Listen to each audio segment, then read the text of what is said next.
Violet Englehart from Browns Valley.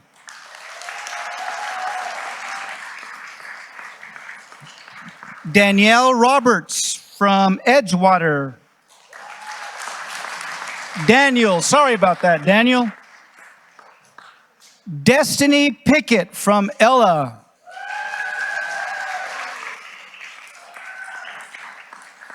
Shelby Damon from Foothill.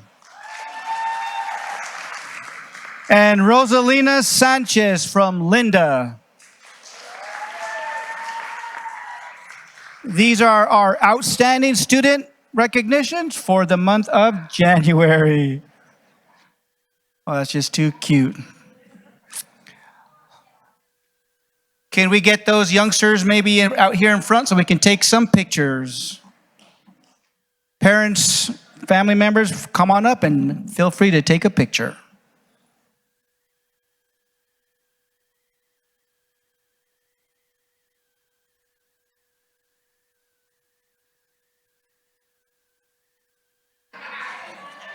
Oh my gosh.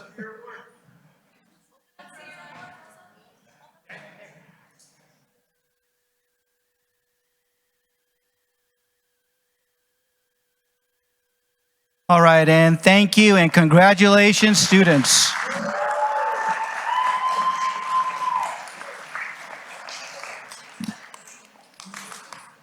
Of course, we couldn't have wonderful students if we didn't have wonderful staff members, and it's my pleasure to welcome Penny Helcom from Arboga.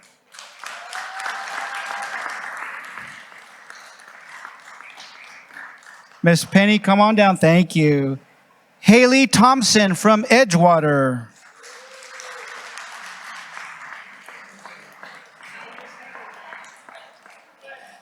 Cynthia Orozco from Ella.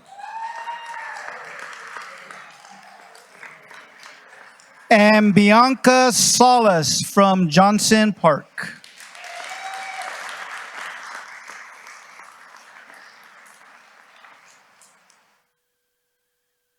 Congratulations to all of our outstanding staff members, and please come on down for pictures.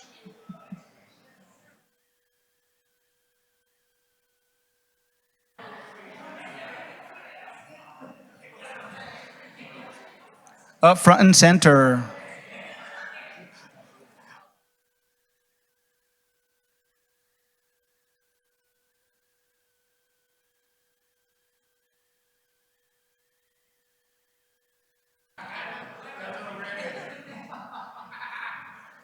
Congratulations to all of you.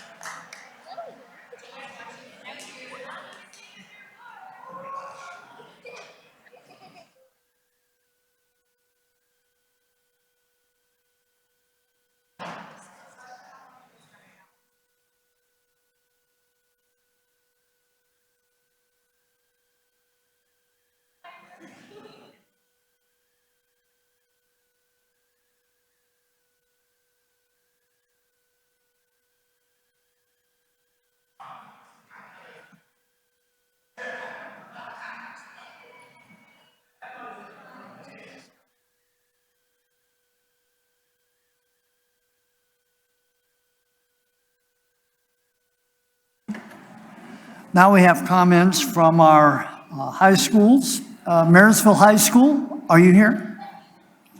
Thank you. State your name, please. Good evening, everyone. My name is Maya Spolino, and I serve as the Marysville High School ASB Vice President. I'm here today to update you all on all of the exciting events happening here at MHS. Since I've last seen you, ASB has wrapped up our basketball homecoming events. We saw lots of participation in our rally and our spirit days, and we're very happy with the homecoming dance in the gym. ASB leadership also surprised staff and students with red and pink hearts with everyone's names written on it, all hung up around the main building.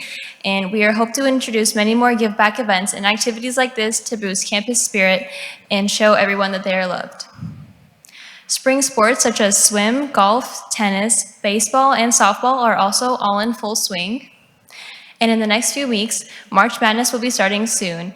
ASB has decided to put a spin on our usual tradition of everyday spirit days. We hope to bring in more kindness and school spirit by hosting fun lunchtime activities and more give-back activities. Prom season is also right around the corner, and so is our informal dance, MORP. MORP is a newer school dance that will act as the opposing sister to prom. Students will have the opportunity to dress up in costumes or outfits relating to a theme and enjoy music, dancing, and good food before they start preparing for prom. I'm also excited to announce that this week is National FFA Week.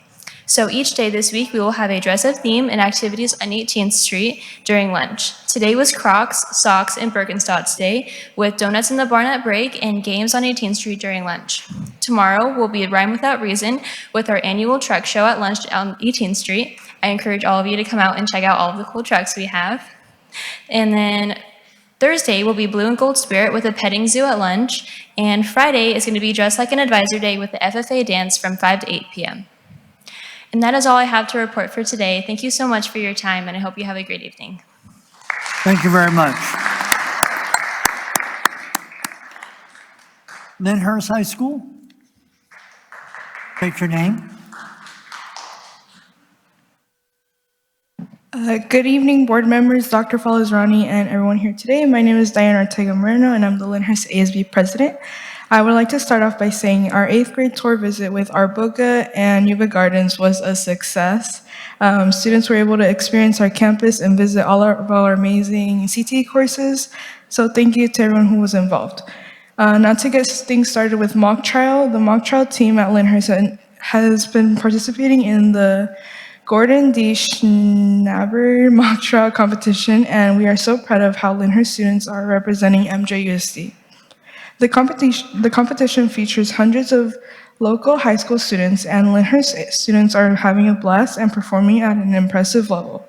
We would love to invite the board to watch LHS mock trial students perform at the exhibition held by the Yuba Sutter Bar Association on March 1st at 2 o'clock. This event will feature a performance by LHS students as well as an opportunity for other MJUSD high schools to connect with legal professionals and begin their own mock trial program. An advertisement with details about the event will follow. Now on to FFA.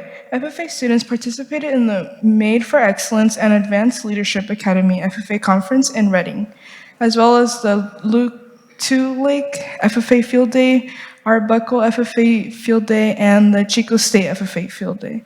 FFA week is here, so this is a week we have for the dress-up days and activities. Tuesday is Barbecue Dad versus Soccer Mom and FFA Bingo. Wednesday is Dressed Like a Farmer or Ag Teacher, and there will be an FFA meeting. Thursday is Country versus Country Club with a cornhole tournament.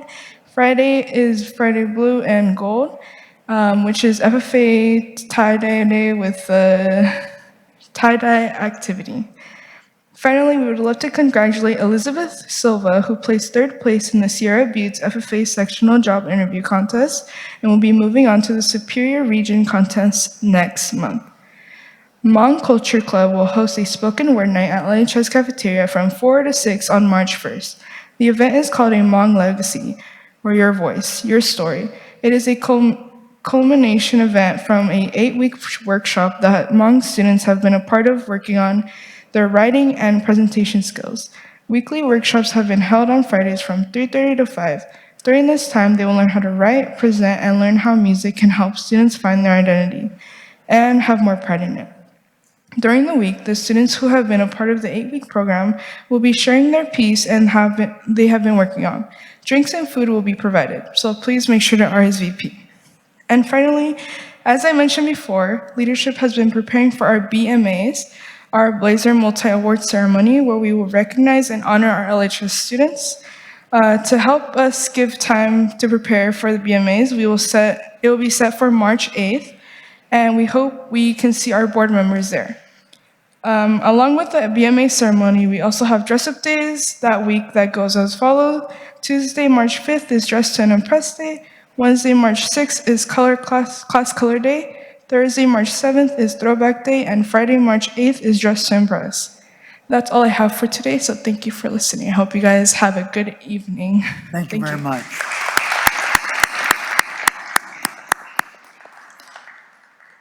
MCAA, North and South Lyndhurst High School. Please state your name.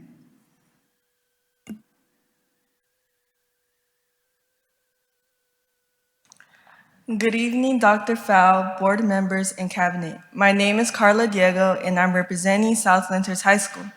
I would like to start with a recap of the third quarter. One of the activities we offer our students and encourage them to participate in is FAFSA workshops. Our counselor, Ms. Perez, organized a workshop to complete the new financial aid application.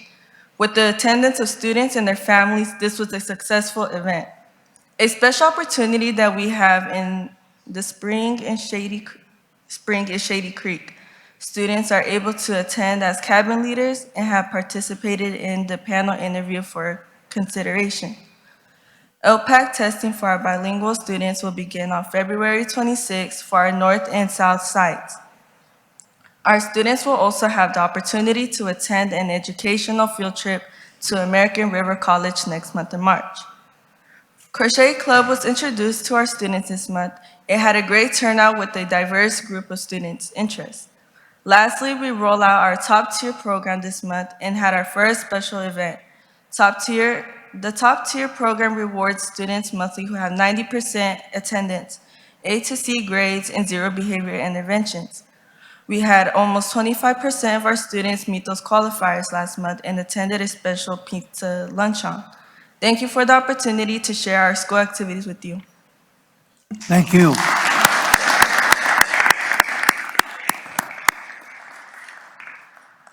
Now we have opportunity for employee organizations to address the board. Muta?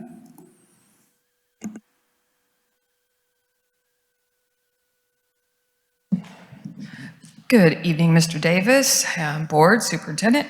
I'm Angela Stiegel. I'm president for the Marysville Unified Teachers Association. First off, I want to congratulate all of our award winners, our recognition people from earlier, and also kind of a shameless plug. My academic decathlon team won county competition again, so shameless plug. Congratulations. So, they're a good bunch. They spoil me, so I have to spoil them back. I do also want to congratulate all of our high school students who participated in the interviews for Shady Creek. That can be a little nerve-wracking for our students, especially those who have not done that before. In speaking to the teachers that were on the interview panels afterwards, they said that the students were absolutely amazing and that they actually made it really hard to pick. So kudos to those students. And again, although I've said it before, I will reiterate, kudos to the students that come up here and speak and do their school reports. It can be rather nerve-wracking coming up here, and so the fact that our students do that, kudos to them as well. That takes a lot of preparation, and it takes nerves of steel oftentimes. I would be remiss, and I'm going to try to work my way through this, if I did not offer Muta's condolences to the family of Jim Fleury. Jim Fleury truly dedicated his entire life to Marysville Joint Unified School District. On a really personal level, my mother is from Olivehurst and knew Jim all their lives. My mom actually got to ride the school bus to school that Jim Fleury was driving. And so I've known Mr. Fleury my entire life as well. Continued on with his dedication even, and that his daughter is a teacher in the school district. If you didn't have the privilege of knowing Jim Fleury, you should find somebody who did, and you should talk to them, because I could tell you from experience that that's one way to keep somebody's spirit alive and to honor that person's legacy. And so again, our condolences out to Jim's family. And we hope that Jen and her entire family are doing well, and hope they know that our thoughts and well wishes are with them.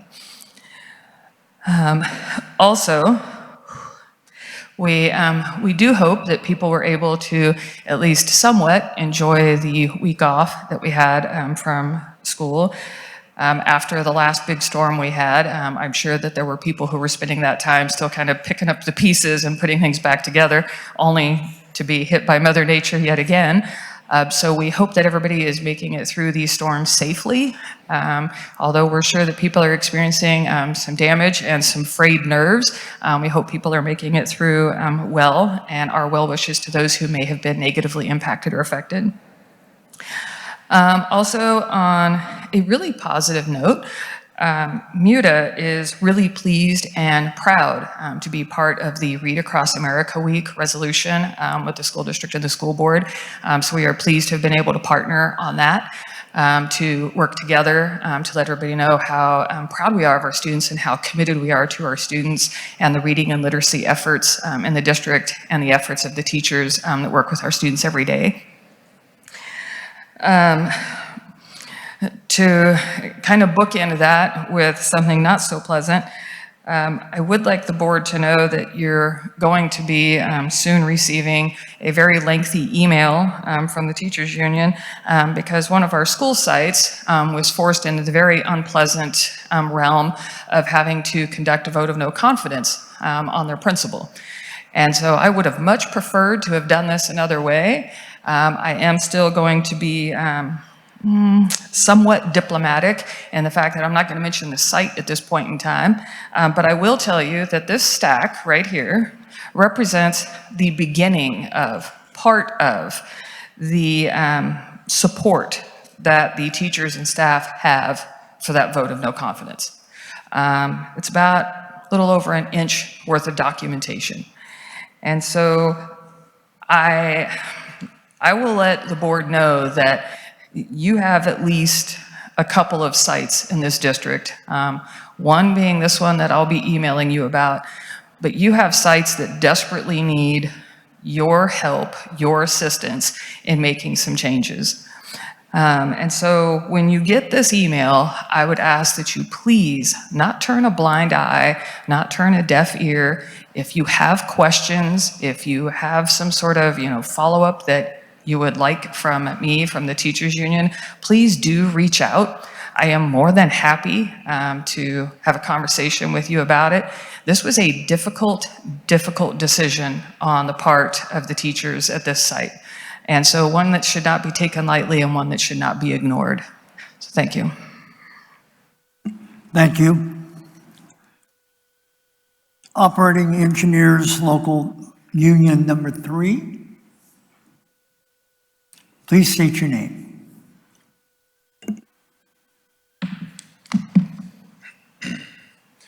Good evening. My name is Carl Carr. I'm with Operating Engineers Local Union number 3. Good evening, board, Dr. Azrani. I'd like to first thank you for the opportunity to share with you on each and every agenda. Open communication is very important, and I really do appreciate this being on every agenda item. It's not something that I see everywhere, so I wanted to thank you for that. And I wanted to follow up on my comments that I made in the December 2023 meeting. I would just want to reiterate our ask of the board to try and find alternate funding for those health aides that are being impacted by a reduction in force, also known as a layoff. I'm not an expert in school funding, but I think it might be possible to save 4 to 5 health aides if the Medi-Cal funding was to be expanded. Currently, there's one health aide throughout the district that's funded via the Medi-Cal funds. Even if we were to save one more health aide, that would be one more health aide that wouldn't get laid off. So we're just asking again between now and the next meeting that you guys continue to look for other alternate funding. I know it's not easy, especially in these times, but I appreciate your help and thank you for the time. Thank you very much. California School Employees Association number 326 and 648. Association of Management and Confidential Employees. Supervisory Unit. Now we have presentations. We have the budget update from Capital Advisors. Please state your name. Yeah, Mr. President, members of the board, and Superintendent Kevin Gordon with Capital Advisors Group in Sacramento. Anyways, it's good to be before you all to give you a little bit of a summary As you know, we have the opportunity, which is great, to meet with different stakeholders prior to this meeting. It includes some members of the governing board. So I'll try to summarize kind of what the conversation was and really the news. So we know that we had received an update of reported forecast with regard to the state's fiscal health last November by the nonpartisan legislative analyst. This is an office that reports to the legislature. Again, it's nonpartisan.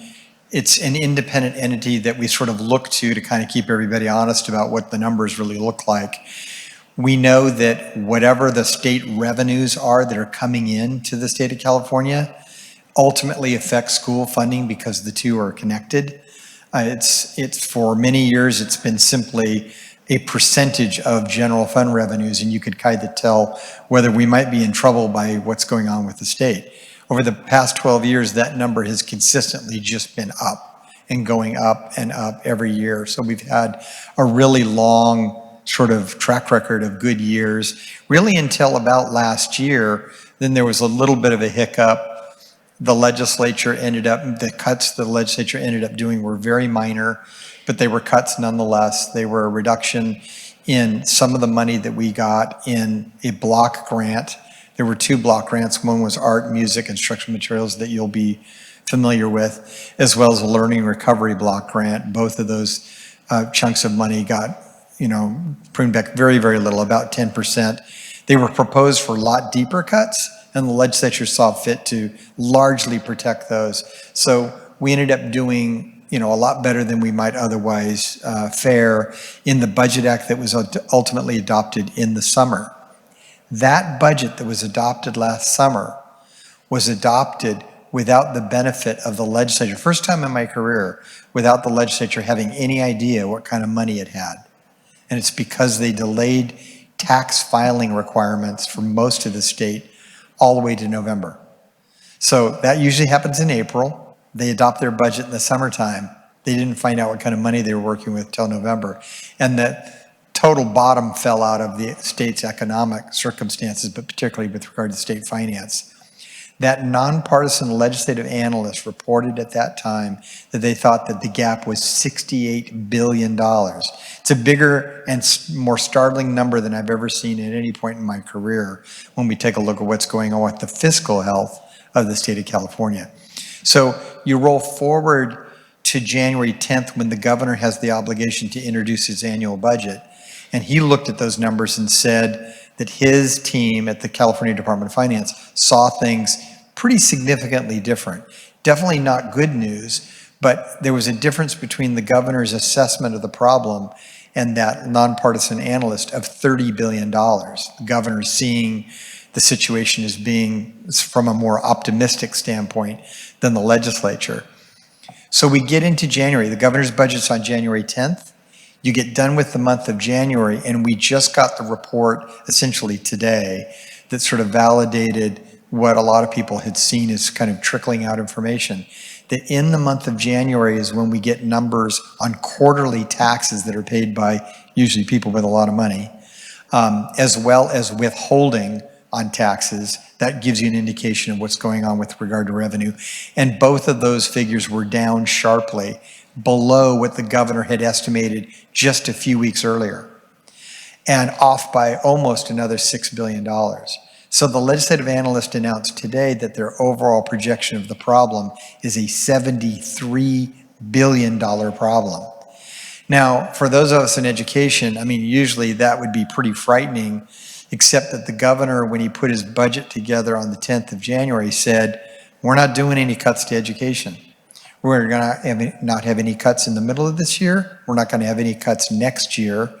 And in fact, he thinks we should get a cost of living adjustment, which is estimated at a very small, very, very small COLA. It's under 1%. It'll probably end up being around 1% when all the dust settles. But the notion of us not having cuts and even being funded for a cost of living allowance is pretty unthinkable in the circumstance the governor's at.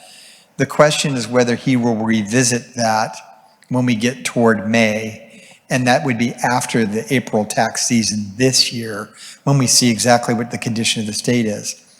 When the legislative analyst released its report today, and in combination with some stuff that they released last Friday, they put on the table a whole variety of cuts they think needs to happen in education.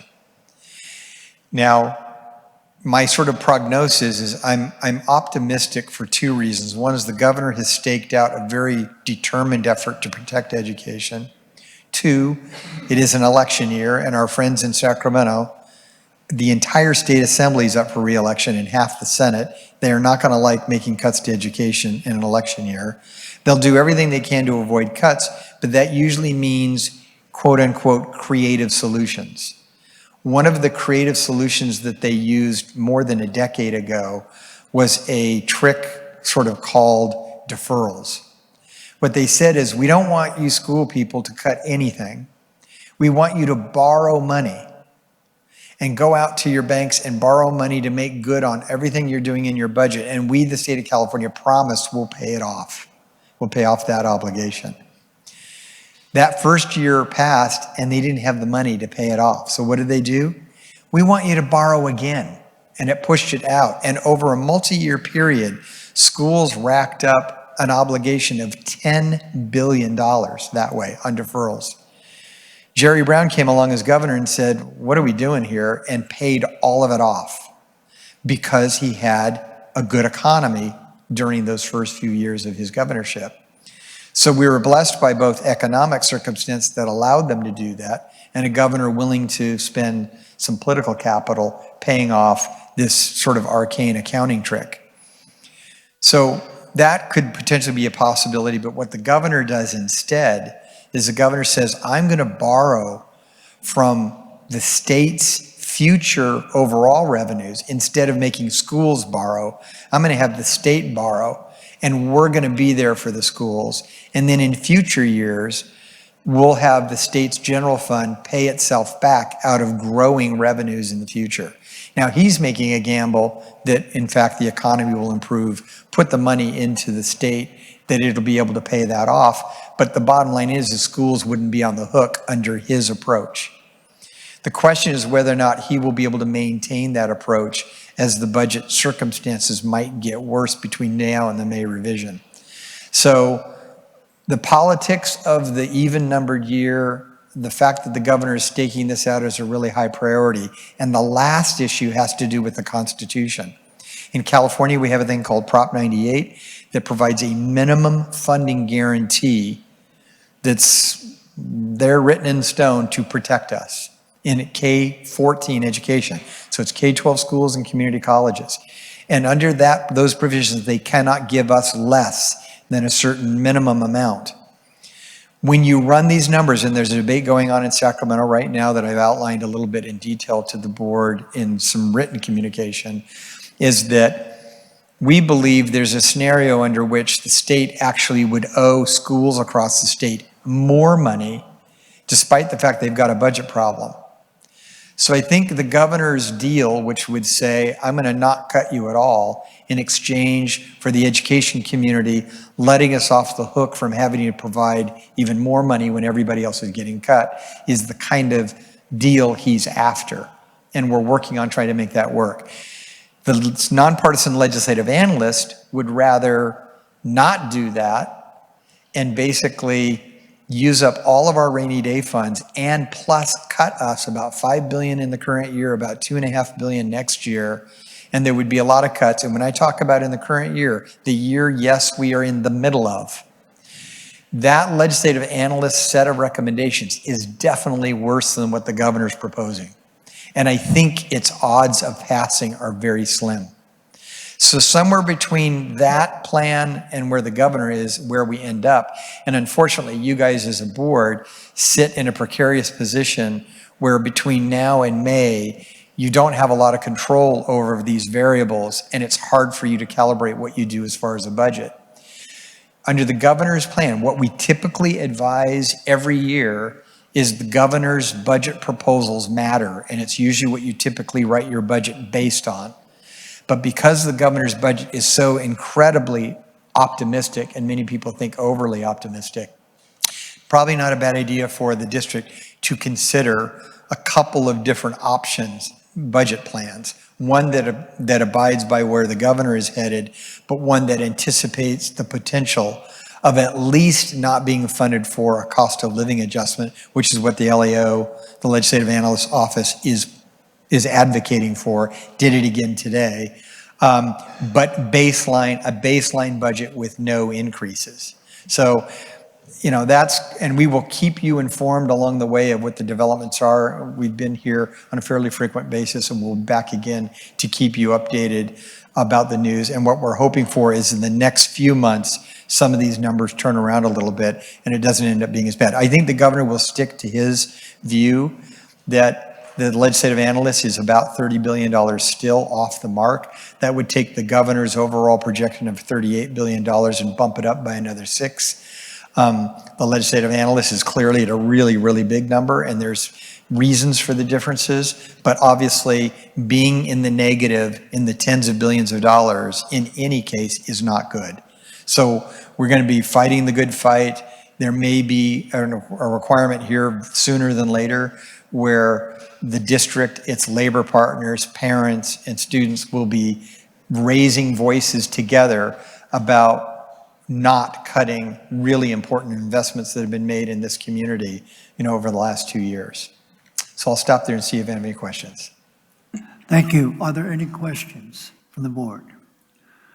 Well, we're certainly hoping the optimistic projections come truer than the other side. Yes, But I'm we with really you. appreciate everything that your team does. Great. Thank you all so much, and we will be back. Thank you. Thank you. Now we have a presentation for Cedar Lane Elementary. Rebecca? Hopefully we won't have the technical issues we had last time. Two.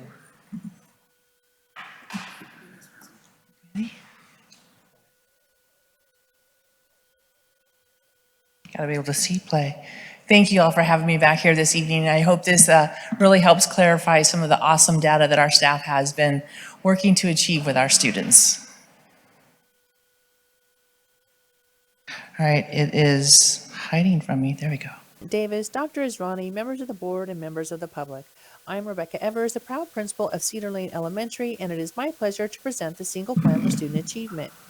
Cedar Lane currently serves 560 Wildcats. 91% are designated low socioeconomically disadvantaged, and 33% will improve access and inclusion for students with disability. Davis, Dr. Israni, members of the board, and members of the public. I'm Rebecca Evers, the proud principal of Cedar Lane Elementary, and it is my pleasure to present the single plan for student achievement. Cedar Lane currently serves 560 Wildcats. 91% are designated low socioeconomically disadvantaged, and 33% are designated English learners. The SIPSA ensures all children have an opportunity to receive a fair, equitable, and high-quality education. Our school site council analyzed multiple measures to determine effectiveness and adjustments needed for the 23-24 school year. During the 2021 school year, CDE identified Cedar Lane as one of 75 schools with the highest percentage of third grade students scoring at level 1 on their 2018 and 2019 ELA summative assessments, designating Cedar Lane as an ELSB grant recipient. At that time, 7.5% of students met or exceeded ELA standards and 4.25% met or exceeded math standards. One of my primary tasks upon assignment was to move our school out of the status of low-performing schools. In collaboration with CDE and Sacramento County Office of Education, Cedar Lane developed and implemented the ELSB grant strategies. Data analysis revealed that the need for targeted intervention and teacher support with literacy. Since the 21-22 school year, 76% of teachers have completed the Core Reading Academy and have been working with a CDE-approved coach to address TK through 6th grade literacy strategies. A 2-year analysis of CASP-ELA data is cause for celebration. Overall, 15.5% of 3rd through 6th grade students met or exceeded standard. A slight decline from last year, however, 4th grade increased by 6% and 5th grade increased by 11%. Our cohort data is immensely important because it measures growth for the same group of students over time and informs us about actions that have a positive impact on learning. Each cohort increased standard met or exceeded, and at the same time decreased students that did not meet standard. Third to fourth grade increased by 10%, fourth to fifth by 3%, and fifth to sixth by 6%. Students who did not meet standard declined in third to fourth grade by 11%, and fourth to fifth by 12%, and fifth to sixth by 9%. STAR annual reading data demonstrates students in first through fifth grade improved reading scores, with sixth grade not meeting growth targets. Celebrations continue with math achievement. Overall, 10.71% of students met or exceeded standards, a 3.49% increase. Math cohort data shows students improved over the last 2 years. Third to fourth grade increased, standards met or exceeded by 17%, fifth to sixth by 2%, and students who did not meet standards declined in the third to fourth grade by 24%, and fifth to sixth declined by 2%. Our STAR math data demonstrates students in first, second, and fourth grades did not meet growth targets. However, third, fifth, and sixth met growth targets of 5, 6, and 7%. LPAC data shows incredible growth at every grade level. 53% of EL students leveled up, an increase of 15.5%, and are designated green on the state dashboard. First, second, third, and fourth grade increased at level 3, with first increased by 26% and fourth by 23%. And achieving level 4 is vitally important for EL reclassification. Our kinder, 4th, 5th, and 6th grade students increased at level 4, 5th grade by a whopping 20%. 5th grade students improved science standards met or exceeded by 5%, and decreased standard not met by 12%. In addition to standard-based measures, it's important for us to identify skill gaps.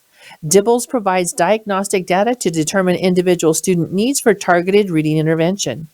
Annual data shows all grade levels increased, standards met or exceeded. Kinder increased by 43%, first by 17, second by 13, third by 6, fourth by 12, fifth by 3, and sixth by 5%. Excellent attendance and a caring environment has a positive impact on learning. Chronic absenteeism has improved almost 41% over the last 3 years and almost 6% this past school year, with a 2.85% increase in ADA.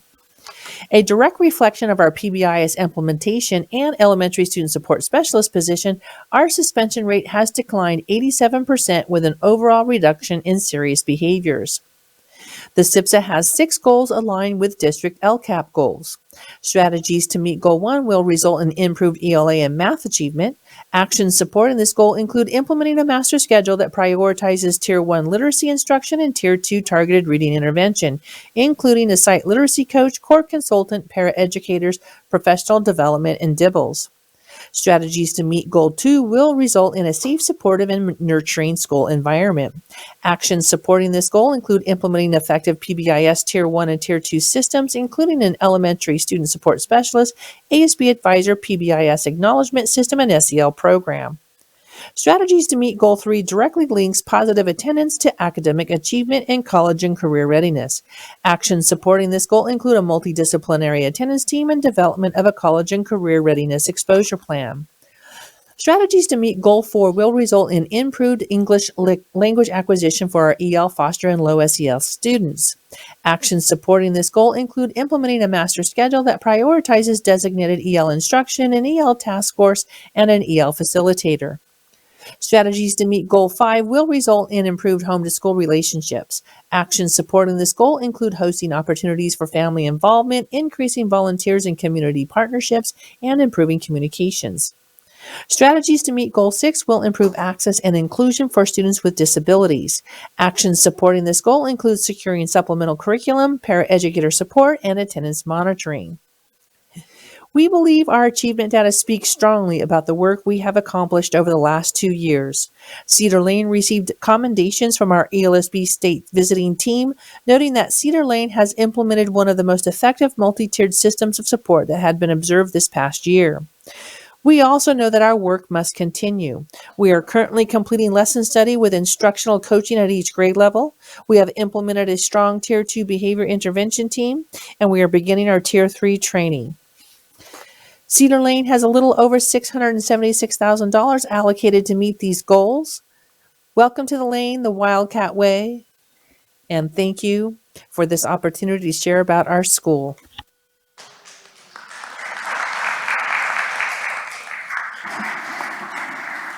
Thank you, Rebecca. Are there any questions from the board?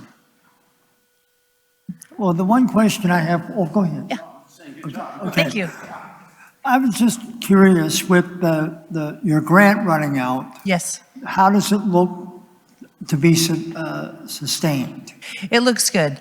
We're a member of the Community Partnership Grant, so we're going to be able to use some of the funding to move forward. The two critical positions that were added for us were our site literacy coach and our elementary student support specialist position, extending the hours for our library, but it looks like we're going to be able to fund all those positions to move forward next year and keep building the program that we have in place right now. Well, the data looks absolutely phenomenal. It is absolutely phenomenal. Our teachers, our staff, when you get the right people in the right positions with the right support and the right training, one of the things I have said with my team the entire time, it's nobody wanted to be here. It's just that we didn't know what we didn't know. And now that we know it, the sky's the limit. And this team is working hard. We're pushing ourselves. We're supporting our students. The other thing I wanted to say that I didn't get a chance to say is our parents are back involved with us. They're coming back to all of our activities, and they have been just kind of the glue that has started putting us together and making us really feel like this strong community that is going to be able to achieve these goals for our kids. Well, congratulations on all your great work. Thank you very much.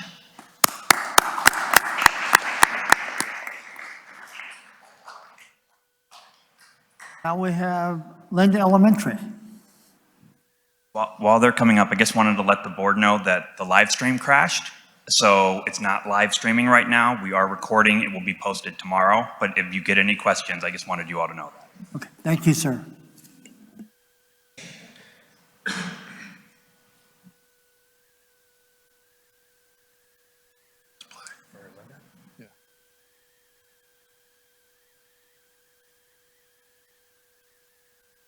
Okay. Hi, my name is Patrick O'Brien. I'm the principal at Linda Elementary School. Michael Garcia, my assistant's here with me. You can see the screen is kind of blurry. I'm not sure how that happened. It was clear when I did my audio. So if you look at your packet, those are visible for you. Thank you. Good evening, members of the board and cabinet. This is the site plan presentation for Linda Elementary. Our site plan is developed to ensure we are meeting the learning needs of all our students, especially our student subgroups, students with disabilities, socioeconomically disadvantaged, English learners, and minority students, along with homeless and foster youth. We have a diverse population of students, 88% socioeconomically disadvantaged, 23% English learner. We are working with Blue Zones and have received support from SALEF to help establish an after-school garden club. For our needs assessment, we use a variety of sources to collect data about our student learning needs and input from various advisory groups. Our CASP data shows we declined in both ELA and math, but we did see an increase in writing claims from 3rd to 4th grade and from 5th to 6th grade. To address our needs, we are going to implement an intervention block schedule. We showed a 2% increase in our STAR ELA testing data. While we are showing a positive trend, we need to target our intervention based on data to identify student learning needs. The STAR math results showed a small increase during the same time period, and we need to address math interventions at grade and classroom levels. A positive trend this year are decreases of 40% in chronic absenteeism, a 2.6% gain in daily attendance, and a 36% decrease in truancy rates. Another significant area of improvement is our discipline data. We are showing 72% decrease in the number of suspensions, 80% decrease in the suspended students, and 69% decrease in days suspended over the same period as last year. Our site plan goals align to the district LCAP. Improving academic performance is our first goal. We will start a school-wide intervention time based on data to address academic needs. Our second goal will be achieved by identifying students with SEL needs, using specific staff and programs to support them. We are supporting our third goal by explicitly teaching written and verbal communication skills and relaying the importance of school attendance to our students and families. The fourth goal will be reached by supporting EL students with more integrated ELD in the classroom. We will also use our EL facilitator and ORC to identify and support students identified in this goal. Improving our homeschool partnerships is our fifth goal. We are reaching out to families through various means of communication, working on inclusion, engagement opportunities, and providing events to encourage a stronger learning community. Finally, our last goal is to improve access and inclusion for special education students, and this will be reached in part by identifying each student's inclusion and mainstreaming needs. Our school site council, with ELAC input, is monitoring and engaging in discussions about how to best use our site funds to reach the needs of our students. Finally, I am proud to be part of the Linda learning community and working with staff and families to create an environment of family engagement and inclusion. I love running into families at the local grocery stores, and I love being part of Linda Elementary School. Thank you, board members and cabinet, for your time.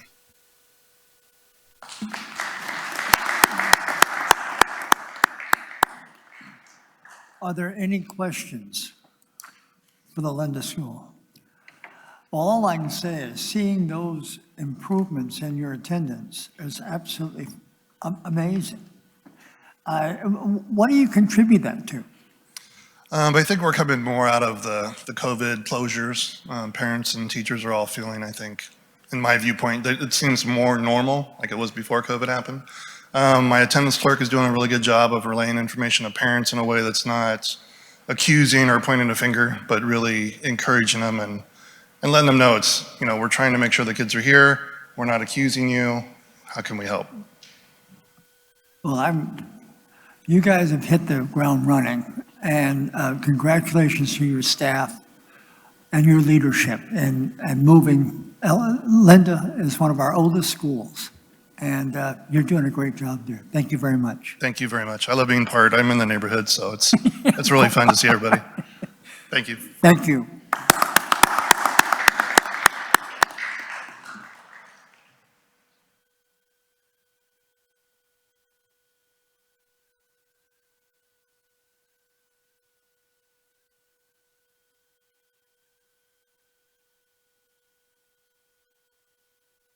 And Abraham Lincoln.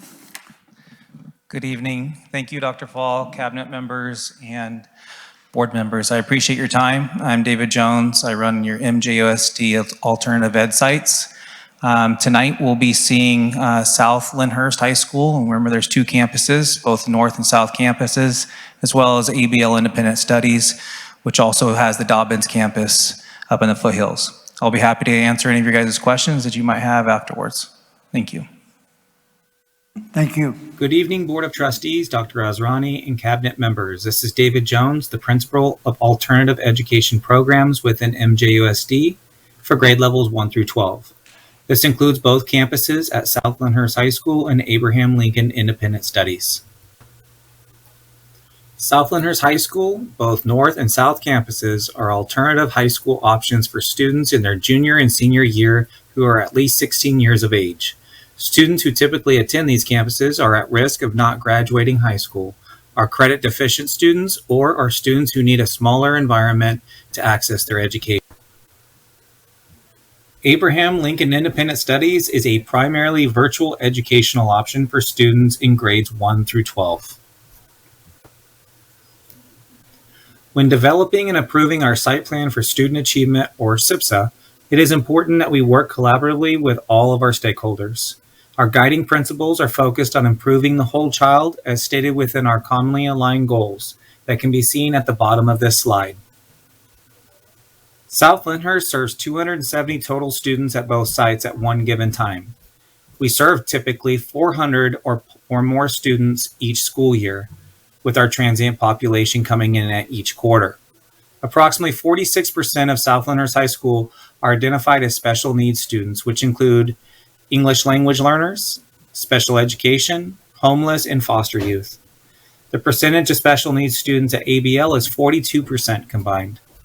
Two fun facts that are highlighted within this slide is we do have our first CSU accepted candidate from South Lyndhurst High School directly from our school to 5 different CSU schools, and that is Natalie Acosta. Congratulations to you, Natalie, and our hardworking counselors as well as staff to get you to that point. We also have a 24% increase in our graduation rate at Abraham Lincoln Independent Studies, which huge shout out goes to our guidance counselor, Yaneli Munoz, our registrar, as well as our hardworking teaching staff and all of our support staff. Thank you. Based on the results of the Academic Summit of Assessments, South Lyndhurst works to improve student academic proficiency in both ELA and math. This is not surprising given the fact that our students are at risk of not graduating and they have holes within their education. STAR assessment data is more accurate to our school site because it evaluates all grade levels, and we are able to determine growth throughout the school year by reassessing the students each semester. This year, our growth goal is to improve 5% within the deficient standard of informational text for ELA. Within math, our goal is to improve student graphing skills by at least 5%. Student survey data also indicated an important part to our program. Students share that they lack self-confidence as well as connection to school. This has become a major focus for us this school year. Within independent studies, we have much higher levels of success on our STAR, ELA, and math results compared to that of the CASP assessment. This is because the assessment is more relatable to them because they get immediate feedback and we can see growth throughout the school year. Teachers within ABL will utilize their daily meets in the morning to improve deficient skills within students. The most accurate assessment of student understanding can be seen through the rigorous coursework results on their Admentum classes. Over 31% of all secondary students are earning a 3.0 GPA or higher on their quarter transcript updates. Let's now shift gears and focus on our annual budget allocations to run our school site, pay for additional support staff, and see goals through with fidelity. Our total budget, including carryover, was $250,260 for South Lyndhurst High School this year. We have put that budget to good use this year to serve our students and improve the quality of our program. The next 6 slides will cover our goals. Goal 1 is about improving academic performance and supports for students. This slide shows you all of the areas that we allocated our funds to meet this goal. Approximately 80% of our funding within Goal 1 went to staff that are shared with ABL. Our student support specialist provides one-on-one academic support and does home visits every Wednesday. The other position that is shared with ABL is our registrar, who supports staff with technology updates as well as school websites and transcript cleanup. Our evaluative metric to improve within academic achievement and supports can be seen in the middle of this slide. We aim to improve graduation numbers by 5%, and all staff must attend at least one professional development offering per year. Goal 2 is about creating an environment that is safe. Our key strategy and expenditure here is work facilitating by our assistant principal. This allows a physical presence to be present on each side of the district. Last year, we saw an increase in suspensions among our alternative education campuses. This year, we aim to decrease our days of suspension by at least 5% or more by increasing student connectedness to school through activities, clubs, and incentive programs. Goal 3 is focused on preparing students for college and career after high school. This LCAP goal complements Site WAS goals 2 and 3. We are currently undertaking several strategies to support this goal, including taking students on quarterly field trips that focus on 4-year colleges and trade schools, as well as apprenticeship programs, as well as arranging guest speakers, career days, FAFSA workshops, and resume building, and more. Our newest implementation is our virtual reality software for careers, which allows students to experience career exploration through real-life simulations led by our college and career counselor. We would like to expand this even more next year. Goal 4 supports the growth of our specialized populations such as EL, foster youth, and low socioeconomic disadvantaged. Our district-funded EL facilitator and ORCs provide push-in support within the designated ELD class periods, which has proven to be very helpful for our LTELs. Our goal is to reclassify at least 20% of our LTELs and increase our number of graduates by at least 5%. Increased monthly attendance is also important to us, and we would like to achieve at least 97.5% or higher each month. Goal 5 is aimed at improving home-to-school partnerships. We communicate in a variety of ways through monthly newsletters, parent handbooks, and orientation meetings at the time of enrollment. Parent involvement meetings all year long. Surveys to seek feedback from parents are sent out once per semester to gauge the job that we're doing and seek important feedback. Our goal is to improve parent involvement by at least 10% this year and increase our approval rating. Goal 6 focuses on inclusion opportunities for students on IEPs. We are aiming to improve our graduation rate for students on IEPs by at least 5% this year and meet all compliance deadlines and requirements on time. ABL Independent Studies site allocation for the 23-24 school year was $178,236. Approximately $70,000 came from state targeted funding, while $108,000 was from federal Title I funding. We have put that budget to good use this year to serve our students and improve the quality of our program. ABL's goal number 1 is to support academic performance. Highlights are professional development, visits to re-engage the unengaged, academic recognition and field trips to connect learning to real life and purchase technologies such as Chromebooks and iPads. The hybrid registrar position, as well as the student support specialist, are spread across all 3 alternative sites as cited earlier in this presentation, and they complete a variety of tasks to support this goal. We aim to improve our credit earning and attendance by at least 3% this year. Goal 2 focuses on supporting students with SEL needs. This goal has our second highest allocation of funds this year. The largest expense within this area is our irreplaceable guidance counselor, Ms. Yaneli Munoz.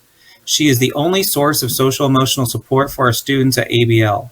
Her impact was felt with a 16% increase in our graduation rate this year.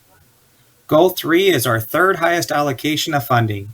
This funding has gone towards the purchase of virtual reality goggles, career simulation software subscriptions, and technology to allow our guidance counselor to virtual explore and provide lessons within students on site. Within independent studies, we are always trying to duplicate the on-site experiences in a virtual or distant format. This year, we were able to take secondary level students to College Day at Yuba College, Career Day at North and South campuses, and Universal Technical Institute. In the spring, we will focus on vocational options and trade schools. Goal 4 focuses on support for our specialized populations such as EL learners, foster youth, and low socioeconomic disadvantaged youth, which is highlighted here on this slide.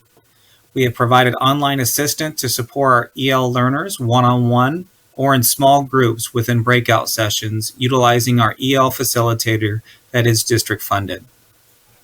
Goal 5 is about improving school partnerships between school and home.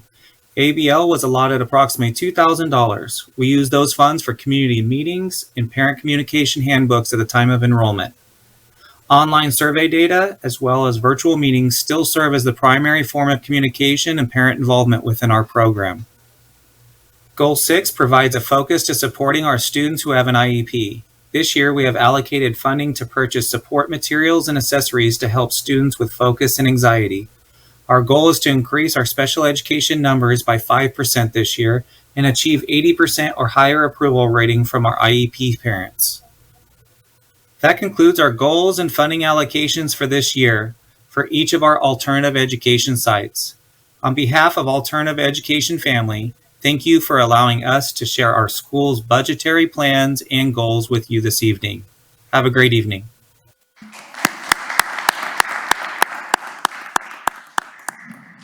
Are there any questions for Mr. Jones? Before he leaves, I think he's got something to share with us and celebrate. So just recently over the February break, I got a notification. So we had WASC review our self-studies for both ABL and South Lyndhurst campuses. And we got the full 6-year accreditation for all of alternative ed programs.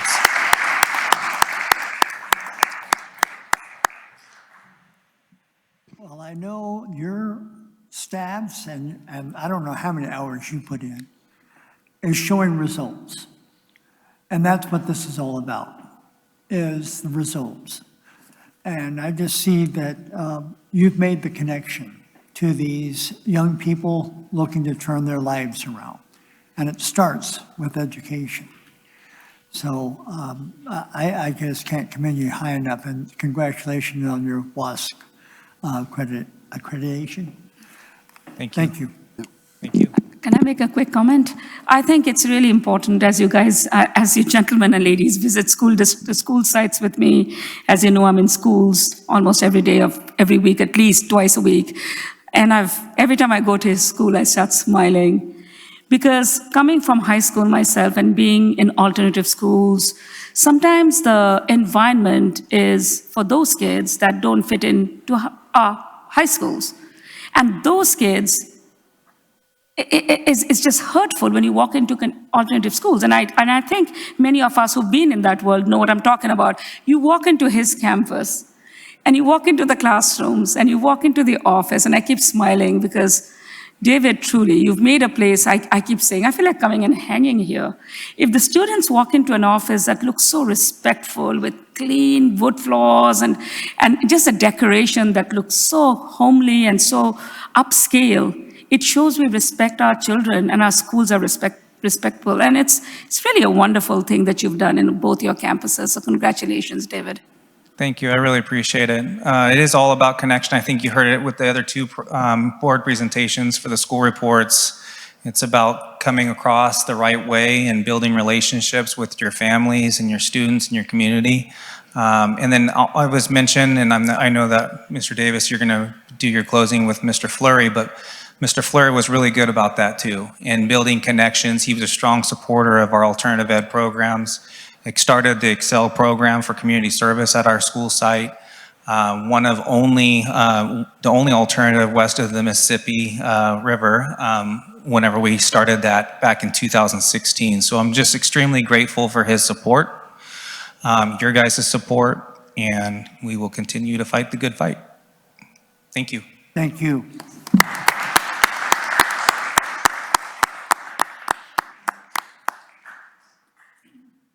Now we're going to turn this over to Dr. Asrani. Thank you. Thank you. In this segment today, because we have Ed Services presentation coming up, we're just going to skip to just a couple of comments from me and then go into a quick update from David and his team at MHS.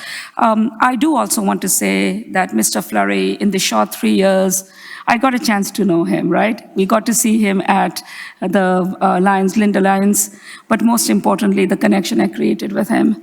And I think what I shared was, I didn't expect him to pass away. I just happened to go to his hospital room the night before, right? And so he touched me in many different ways, and he was so supportive of the work happening at the district, and he always took the time to ask me how I was doing, and to stop and say, how are you doing? I know it's not an easy job. How are you doing? And so really, to his family, to his daughter and his family, our condolences go out to him. He was truly a wonderful person. I also wanted to thank, of course, congratulate our presenters today. Our principals do such a phenomenal job. And again, they present the work of our staff. And we should never forget that our certificated and classified staff are the ones that make the results happen. And I know when hard work happens, people sometimes have to make changes. And with the changes comes a lot of personal and professional criticism. And for all the leaders in the room, I just want you to know you do what's right for children, and keep up the work, and just know every child under our care deserves that. Finally, just want to make a quick clarification. I had a couple of families ask me the question about the Measure S that the board had approved. And so I wanted to take a quick minute. I believe we are not online, am I? Are we back? So I'll just say it to the room and put it in my notes. A couple of miscommunications are going around there. We were party to seeing the miscommunication. Just for the room here, the board, when they announced the bond for Measure S, only identified 3 major projects, and it's very clear. One is to build a middle school in the land we already own in Hamilton Smartsville Road, 46 acres that the district owns. Number 2 is to build a gym at Lyndhurst, and number 3, to build a gym in Foothill, and if any money is left over, to focus it on arts and music growth in our school district.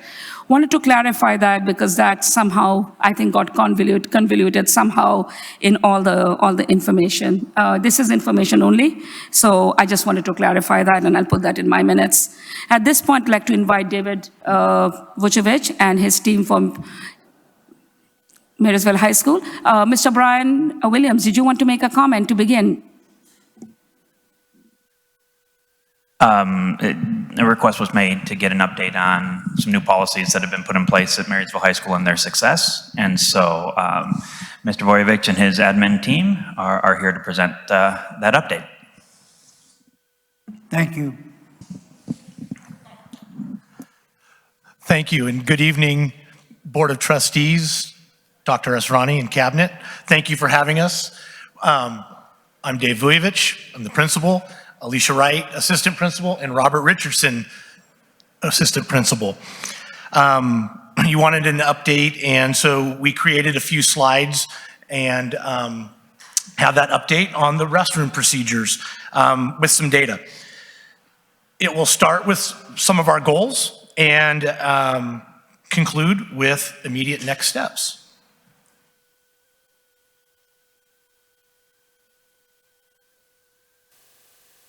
Over the past month and a half, there has been much discussion, negative comments, and misinformation about the Marysville High School restroom procedures that were put in place in January at the start of the spring semester.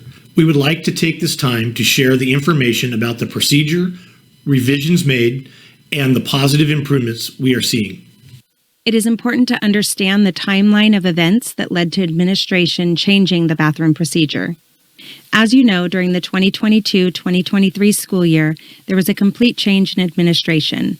One of the immediate concerns noted was related to restroom use.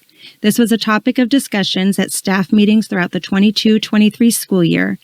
Ideas were shared, and SmartPass was introduced at the end of the school year with a chance for teachers to pilot.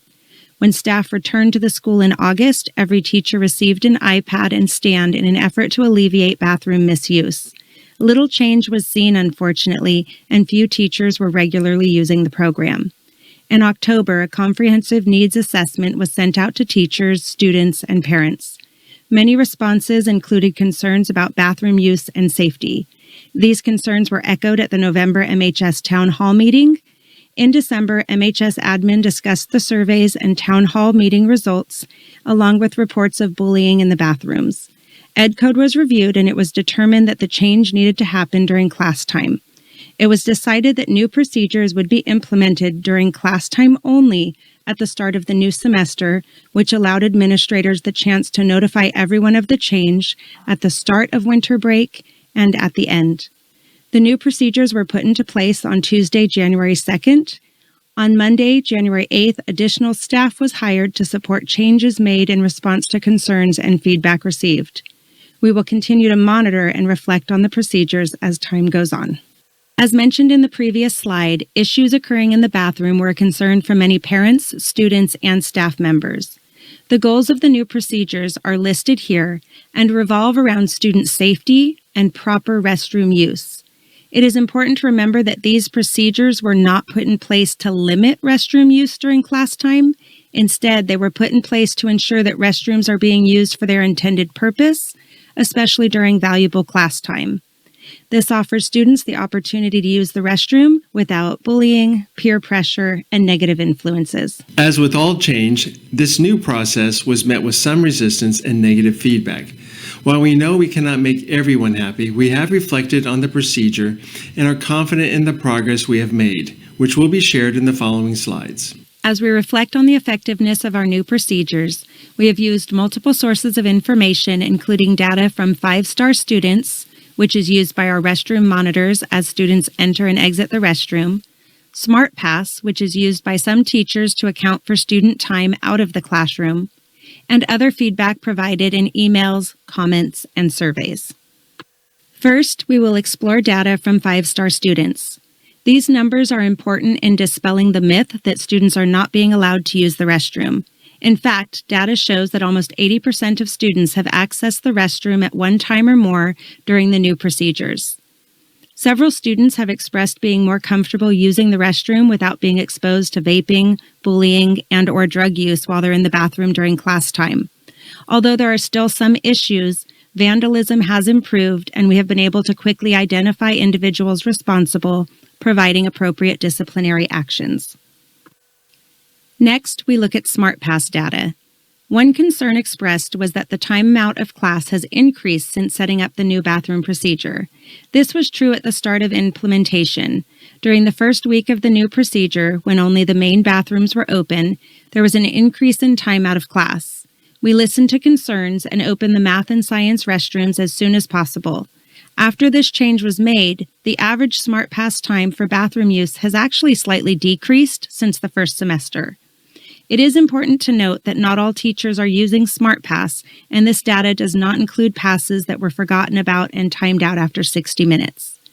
We will continue to monitor the trends and hope to have even more accurate data as an increasing number of teachers use SmartPass more regularly in their classrooms. In addition to the reduced time out of class, one noticeable change is the reduced number of students wandering campus, especially in partners and groups. A comparison of random dates and times from pre- and post-bathroom procedure implementation was reviewed. These screenshots clearly show a reduction in the foot traffic in the halls during class time. The improvement has also been noted by several staff members, both inside and outside during class time. Finally, we are looking at the feedback from multiple meetings, emails, and comments shared both in person and online.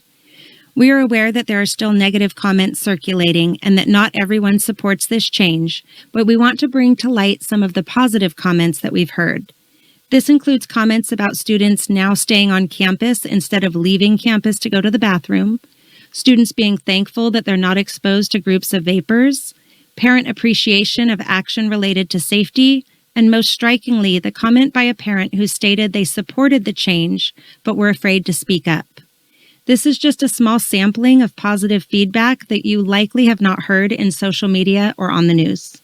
In order to receive feedback from our community partners, a follow-up needs assessment survey was sent out yesterday and will remain open through March 1st. We will continue to meet with staff, student, and parent groups, and we will regularly monitor our bathroom procedures and modify as needed to ensure a safe and clean environment for our students. Thank you for the opportunity to share our reflections and data with you. Thank you. Are there any questions for the Marysville High School staff? Well, from your data, it looks like you are seeing improvements. Absolutely. And I would say even Doug is seeing improvements from his side in his staff. And where do you see with your feedback, where do you see this policy going? Continuing with the procedures, because it's working. Those random slides were at, if you look closely, we're at 2 different times on 4 different days. And just random, it's a lot less students out. Just students are in class, and then they're going and feeling safer when they're able to use the restroom. Are there any other questions from the board? Oh, I'm sorry, Mr. Trower. No problem. I can say on behalf of the maintenance department that we haven't had any issues where we've gone back to Marysville High School for bathroom partitions or painting, destroyed toilets, urinals, all the fixtures. We were going back pretty much every other week replacing bathroom fixtures because they were getting kicked and broken.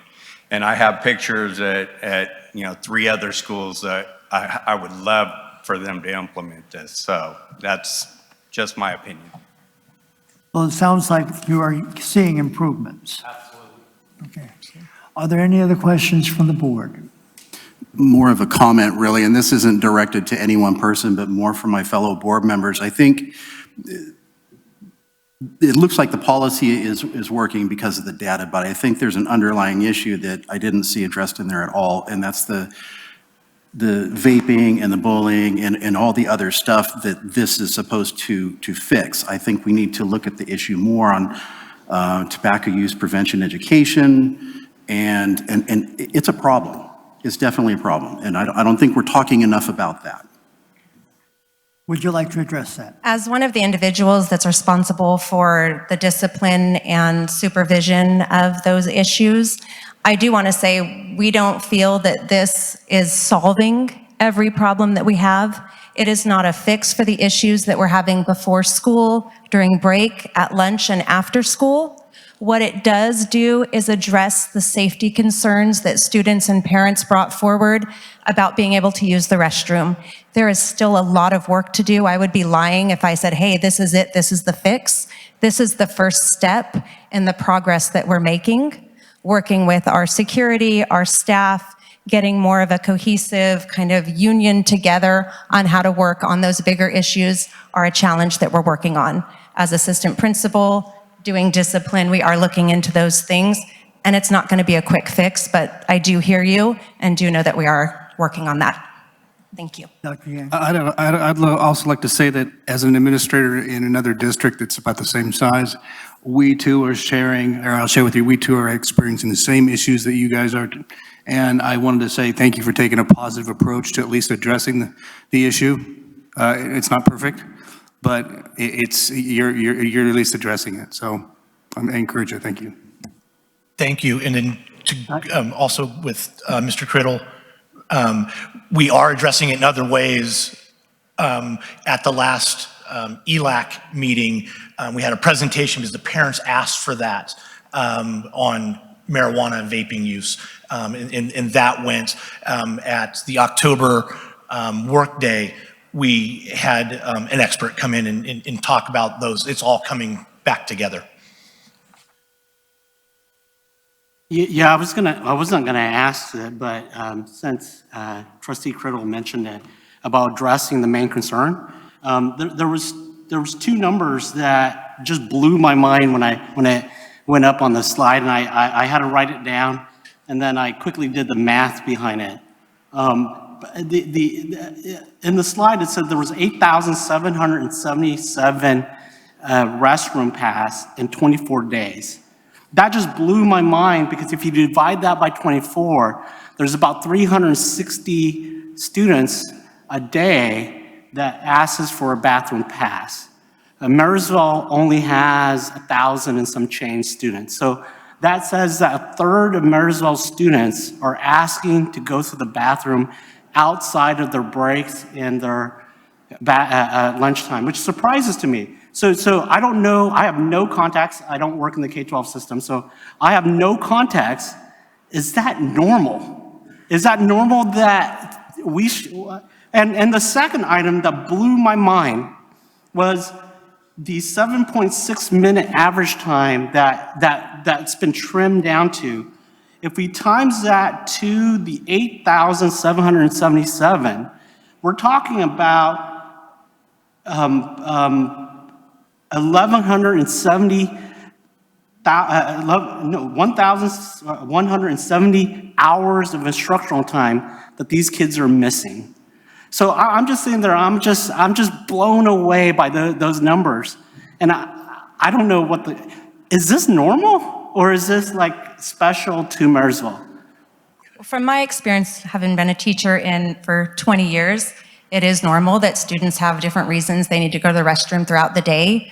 I do believe the restroom use at Marysville is a little more excessive than I've seen other places, but it's a balance, because if we don't allow students to go to the restroom, there are medical needs. There are, again, the needs we're addressing where they don't want to go during the breaks, and so they're taking the time to go, and that's why I'm saying it's a process. There's a lot that we're gonna have to do to make things right.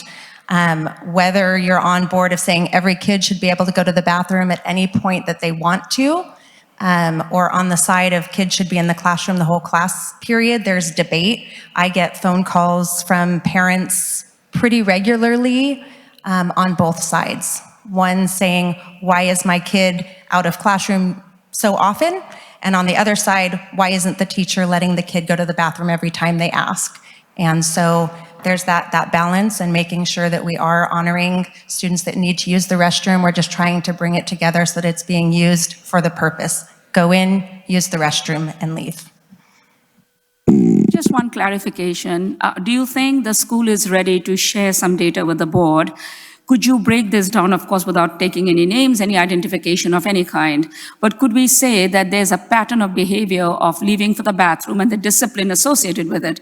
Remember, the whole cabinet was in the town hall meeting. We were put on watch about safety, about students' health, about students vaping, doing drugs, sitting on the bathroom floor, doing physical interactions for which there's discipline. There's a place and there's a place. The question I have is, could you bring back to the board or share with us later on data? Are we looking at a particular percentage of students with regular behaviors and what the school would do about that? Because I think that's where you are going. My question is, out of these numbers that we saw, what percentage is as regular infraction kids who are just getting out of class to go to the bathroom so they don't have to be in the instructional setting? And there must be a reason why they're leaving the classroom. So we need to be positive.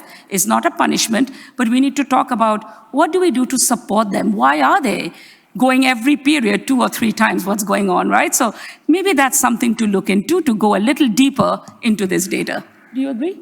Yeah? Okay. We appreciate that. Thank you. I think Ms. Stiegel has a question or comment. I was going to say real quick, Dr. Yang, to your question, we do have our middle schools that are using systems like SmartPass, where I can get you some of that information to see how many students at the middle schools are routinely getting out during class time for bathrooms, just to have a comparison. Does Ms. Stiegel have a comment?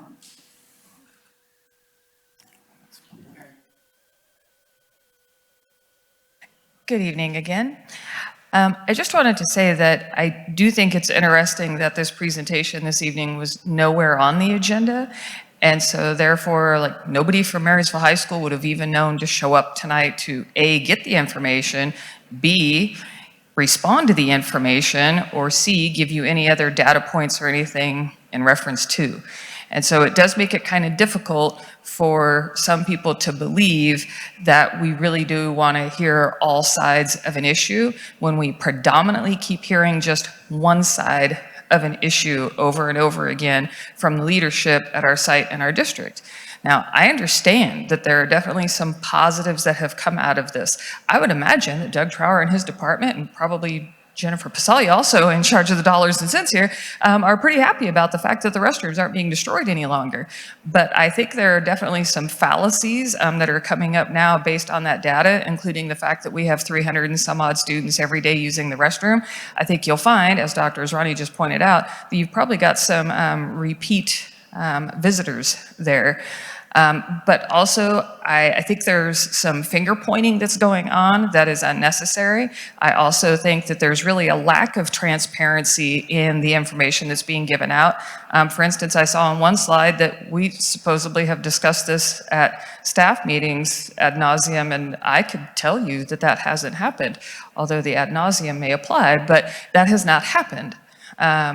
And so just really needing a transparency as far as things go, and let's all kind of be honest and upfront if this was going to be on the agenda tonight, and regardless of whether people were going to speak for it, against it, neutral, still don't know enough information to talk about it or whatever. I mean, you're feeding into the optics of the fact that the admin and the district want to present one side of things while trying to deflate and ignore the other side of things. And I'm not going to say that that's definitively what people are doing or what the intention is. I don't know that. I'm not inside people's minds. But I can tell you what the optics look like and what it presents itself as to the rest of us. So, thank you. Thank you. Now we're moving to the approval of the January 16th, 2024 regular board meeting minutes. Are there any corrections or additions to those minutes? If not, do I hear a motion? Motion approved by Doug Criddle. Do I hear a second? Second by Ms. Hasty. All those in favor say aye. Aye. Opposed? The minutes are approved. Now we have the the approval of the consent agenda items. I already announced that 15.10 has been pulled because of a clerical error. We would just like to correct the dollar amount and go ahead and have the board approve that this evening. If you would clarify. Yes. Correction is to the budget amount. There are actually $2 amounts that are a part of this. It's $118,854 for salary and benefits. And then the $15,750 that's currently on your agenda is for the stipends associated with this. All of this is part of the cafeteria fund and has been accounted for in their budget. So I would ask the board to approve that. So can you give me that dollar amount again? Yes, it's $118,854 for salary and benefits, $15,750 for stipends. The total amount would be $134,604. And with that correction, I would ask the board to approve it.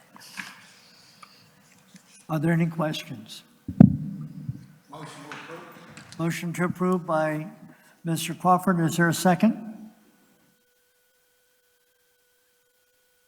Second by Dr. Yang. All those in favor say aye. Aye. Opposed? I gave it to Yang. Oh, yeah. Okay. The motion carries. Now we're at new business. You gotta go back to the consent. For all the other items. You only did one item. Oh, because we took it out? Yeah. Okay, all right. We have a little procedure issue. We want to, do I hear a motion to adopt the 15.10, approve the tentative agreement between MJUSD and OE3 for nutrition services reclassification? So, Mr. Crawford has been, thank you. Do I have a second? Second by Gary Criddle. All those in favor say aye. Aye. Opposed? It carries. So we're at new business. No, you have to vote. We just approved it. No, I have to make my motion to approve the consent. I thought we were just doing the motion to approve. We don't need That's it. what I thought we did. Yeah, we did. We approved it. We're having a few challenges with our procedures up here. We're at new business. And it starts with 17.1, approve the North Central Adult Education Consortium agreement for Marysville schools for adults for the 2023-24 school year. Do we have information on this? Yes, I was going to have our director come and add to it, but what I also wanted to call out, come on in please, Mr. James Lohman. But I also wanted to mention that if the board remembers, thanks to your blessing, we opened the adult school with ESSER funds 2 years ago, and last year is when we started, and now we have additional funding coming in from the community because the whole community understands the importance of it. If you take it, Mr. Lohman. Absolutely. This is the next in several rounds of funding that I brought forth to you. Last month, you approved some grant funding. This is part of the consortium for adult education that includes Sutter, Yuba, Colusa, and Lake and Yolo counties. They have agreed to help fund our program and for another year in the amount of $121,474. We'd just like for you to accept that amount. Are there any questions for Mr. Lohman? If not, do I hear a motion? Motion approved by Gary Criddle, or Doug Criddle, that one. I'm not doing well right now. Do I have a second? Second by Mr. Crawford. I'm all blah. All in favor, say aye. Aye. Opposed? Motion passes. Thank you. Now we're at Education Services. 18.1, Resolution 2023-24/16, Read Across America Week. Hi, Lori Guy, Director of Data and Student Improvement. And we just, Educational Services wanted to present this in collaboration with the Marysville Unified Teachers Association as a reminder of our literacy focus and literacy plan. The dates from the National Education Association are the March 2nd through the 6th, and we included a week because sometimes schools like to celebrate it on a Friday. So March 2nd through 8th is our recommendation. Are there any questions about this motion? If not, do I hear a motion? Motion approved by Gary Criddle, second by Ms. Hasty. All those in favor say aye. Aye. Opposed? Motion passes. Now we're at 18.2, complete the first read, Board Policy 5116.2, involuntary student transfers. I can speak to this one. Mr. Pless discovered that we don't actually have a policy in place right now for when it might be necessary to involuntarily move transfer a student. Doesn't happen often. We hope it never has to happen, but just in case, we want to make sure that we have a policy in place for those times when it is possible to do so. And so this is just a first read, but it would give us the opportunity in the future to possibly involuntarily transfer a student if the need arises. Are there any questions for Mr. Williams? This is the first read. So we're at 18.3, second read, approve and adopt Board Policy 6146.4, differential graduation and competency standards for students with disabilities, and 50.30, student wellness. The last board meeting, we did the first read on the graduation and competency standards for students with disabilities. These are for students with extreme disabilities to give them the opportunity to earn a high school diploma. This is in accordance with Ed Code Section 5122.5.31. I'm asking the board tonight to approve this board policy. Do you want to cover the 50-30 as well? I can. Do you want me to, Amy? This was the first read was brought to the board last month for the first read. Amber Green, our Director of Nutrition Services, brought it forward. We're asking that the board approve this policy, and it'll align our board policy with the USDA requirements. Are there any questions for our presenters? If not, do I hear a motion? Motion approved by Ms. Hasty. Is there a second? Second. Second by Doug Criddle. All those in favor say aye. Aye. Opposed? Motion carries. Now we're at 18.4, presentation of annual update to the Local Control Accountability Plan, LCAP, and Local Control Funding Formula Budget Overview for Marysville Charter Academy for the Arts.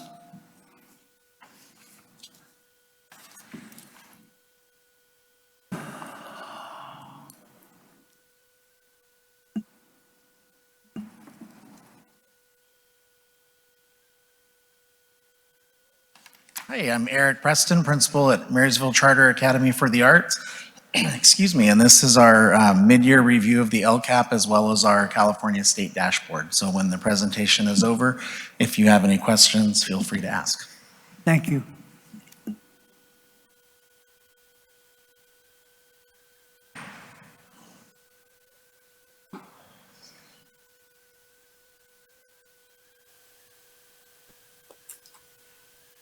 Good evening, Dr. Asrani and members of the school board. My name is Eric Preston, and I am the principal at Marysville Charter Academy for the Arts. Tonight, I am presenting my California State Dashboard and LCAP Mid-Year Review. The first slide shows our demographics from the 22-23 school year as taken from the California Dashboard, showing our subpopulations and what percentage they make of our student body. The next slide goes right into our Smarter Balanced summative assessment results, and you'll notice that in the English language arts, overall, all of our students were in the blue category. We increased 20 points last year from the year prior. We had one statistically significant subpopulation of white students in the blue and two statistically significant subpopulations of Hispanic and socioeconomically disadvantaged students in the green. Moving into math, you will see that we are overall in the green as a school, having increased 13.7 points from the year prior, with three statistically significant subpopulations all in green, and they are Hispanic, socioeconomically disadvantaged, and white students. For our college career readiness performance, you'll see that we were 50.8% prepared. Overall, we were in the medium category here. Shows that we have some work to do. The statistically significant subpop of socioeconomically disadvantaged students fell in the medium range. Moving over to chronic absenteeism, which has been a real issue everywhere since COVID, you'll see that we are in the orange category overall. It shows that we have three statistically significant subpopulations of Hispanic, socioeconomically disadvantaged, and white, all in that category. And we landed there because we had 9.8% of our students chronically absent, which was an increase of just under 1% from the year prior. Moving on to graduation rate, you'll see that we are in the blue overall with a 95.1% graduation rate. We have the statistically significant subpop of socioeconomically disadvantaged students in the blue. And in our suspension rate, you will see that we are in the green overall, having maintained a 1.1% suspended at least one day. We increased by 0.2%. We have one statistically significant subpopulation of two or more races in the orange category, two of socioeconomically disadvantaged and white in the green category, and one blue in the Hispanic category. Moving into the next round of slides, they're going to look very much like the slides that you saw Amy Stratton present with the district, and they show actions that are supporting our college and career readiness. These are things that we are working on either individually as a school or with the district as a whole. Some of the things we're really working on is trying to build our CTE committee advisory groups and pathways. We will be applying for the CTE incentive grant next year. We also are working with the CCSPP cohort this year for next year to try to increase in this area. For actions to support chronic absenteeism, we are doing all kinds of things. We're working with the Yuba County Office of Education and their LCSPP program. We have two outreach consultants. We have an attendance team based on the district model. We are providing after-school tutoring. We're looking at providing some after-school enrichments and things for our students. So a whole bunch of ways to try to battle chronic absenteeism. Ways to support our graduation rate. Most of these are 100% in line with the district, what they are doing. Probably the biggest part that we have going for us that other sites don't is we have a little bit more parent engagement than the average. And finally, actions to support suspension rates. Here we have increased, or we've added this year, a link crew. We have solidified our cost team, and we are really trying to work on conflict resolution with peers. Moving into the financial part now, we're out of the dashboard and we are moving into the LCAP. This is a budget overview for parents of the 23-24 school year, which just shows a breakdown of where our money comes from for our school. We have three goals for MCAA through the LCAP. We will be revising the LCAP at the end of this year for the next 3-year cycle, but these were our goals for the past 3 years. And And this is a slide that shows the current budget based on those goals. So that first goal had $212,600 budgeted for it.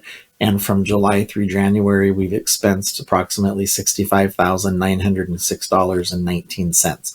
Again, goal 2 had $433,658 allocated or budgeted, and we have expensed approximately $294,699.42 there.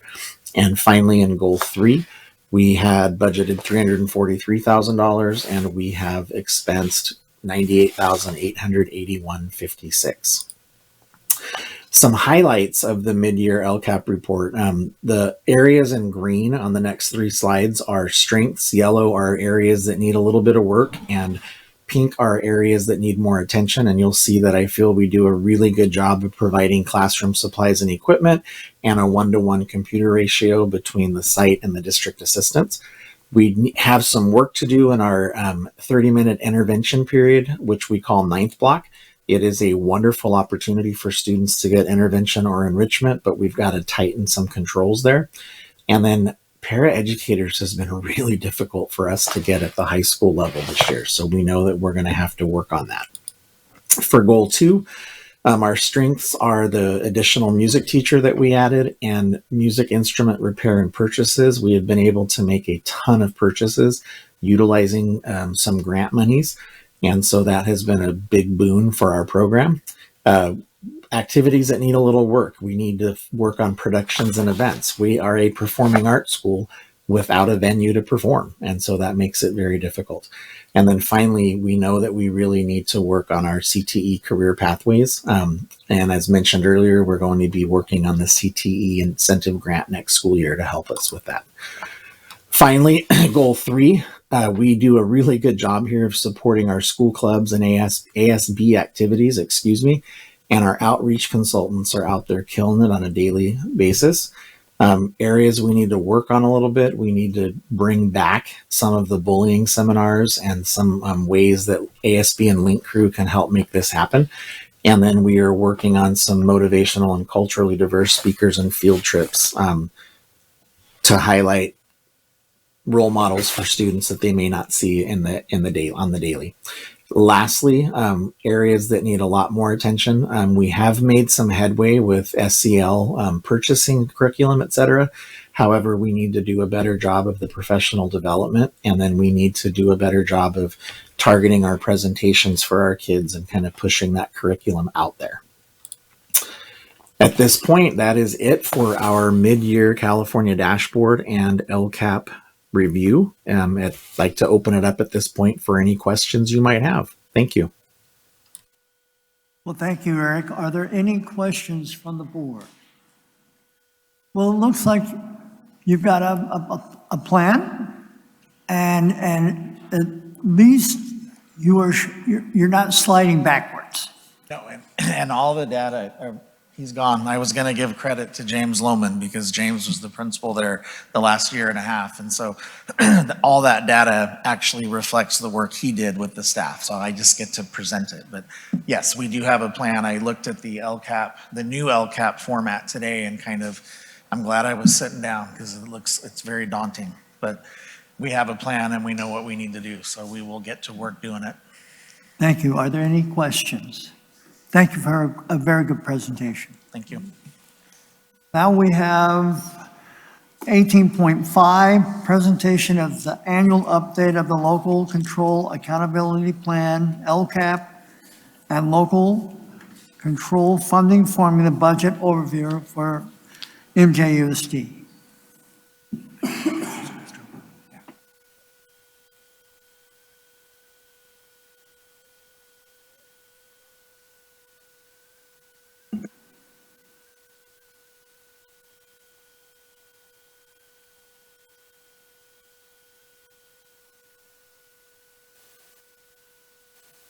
Good evening.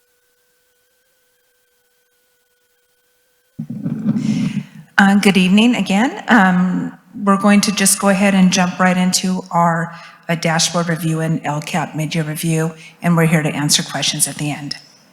Thank you. President Davis, Board Trustees, Dr. Azarani, members of the district cabinet, parents, and community members. On behalf of MJUSD Educational Service Department, it is my privilege to share a thorough review of student data and our district's collaborative response to raise student achievement. This slide shows our enrollment and the subgroups of students we serve. The enrollment shared here is only the enrollment for students who are included in our LCAP. The enrollment for the charter school MJUSD Overseas is not included. MJUSD serves close to 70% of all students in the county. The second largest school district in Yuba County has approximately 1,500 students compared to the over 10,000 students we serve. Tonight you will be presented with our California School Dashboard. The dashboard is California Departments of Education's report of all of our accountability data. There are 3 performance indicators that encompass multiple measures. Measures are based on 2 factors, state and local data. Data is presented using a color-coded display. The lowest performance indicator is red and the highest is blue. For local data measures, all indicators have been met. The next several slides will take us deeper into the performance of our students, including all subgroups, and the performance indicators mentioned previously. We will begin with the English Language Arts and Mathematics performance. Please note that a plus sign next to the subgroup indicates positive growth over the previous year. A minus sign indicates a decline. In English Language Arts, MJUSD experienced a decline in performance of 3.9 points. We have 5 subgroups in red, the lowest performing category, and the remaining subgroups are orange. In mathematics, MJUSD is considered maintain, meaning that statistically there wasn't a change from the previous year. In math, we have 4 subgroups in red, 5 subgroups in orange, and 2 subgroups in yellow. Almost 19% of MJUSD students are English learners, who show an improvement of 2.6% over the previous year. This mark lands MJUSD in the color of green. For college and career readiness, this year is considered baseline, which means no color is applied to the category, which demonstrates growth or decline over the previous year. Our baseline score does reveal 1 subgroup as very low, 7 subgroups as low, and 1 subgroup as medium. Our chronic absenteeism rate has declined 7.9%, which represents a significant improvement over the previous year. We had no subgroups in red, which is noteworthy. There are 2 subgroups in orange, 9 subgroups in yellow, and 1 in green. For suspension rates, MJUSD increased 1.3%, which is not the trend we want to see. We have 6 subgroups in red and 7 in orange. Our graduation rate declined by 1.1%, with 1 subgroup in red, 2 in orange, and 4 in yellow. It is important to note that due to a change in special education accountability rules, all students living in MJUSD attendance area, but who are receiving their education through the county or non-public schools, are included in MJUSD's data. For normative or comparison purposes, we turn our attention to informative data not presented on the California dashboard. Here we depict the percentage of students and their career pursuits upon graduating from MJUSD. The yellow bar displays community college entrance, a green bar displays a 4-year university enrollment. The red bar is for students for whom we have no record. The blue bar shows the combined percentage of graduates who have enrolled in either a 2- or 4-year college or university. Noteworthy trends we see are that MJUSD has a higher percentage of students with no record of a college enrollment, red, a higher rate of enrollment in community college, yellow, and a lower number of students enrolling in a 4-year university, green. In considering the data we just reviewed, We would now like to introduce our district's strategic response, or actions we are taking to improve student performance. A district's performance on the California dashboard will result in technical assistance placement in one of 3 levels identified by CDE. Since the 2018-19 school year, MJUSD has been placed in Level 2, which is known as differentiated assistance. Prior to 2018, from 2002 to 2018, MJUSD was considered a program improvement district.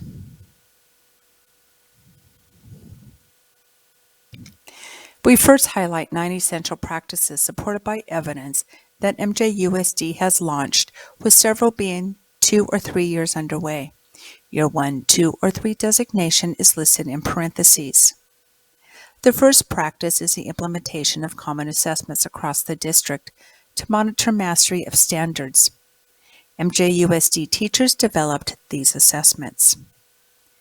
Next is the use of universal screeners in grades K through 12 to monitor student progress in literacy and math.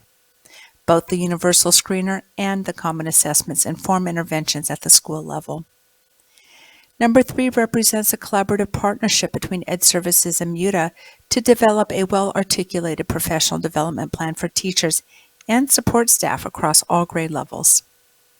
Number 4 and 5 represent increased funding and supports for students in wellness, acceleration, honors, GATE, AVID, AP, and college and career services.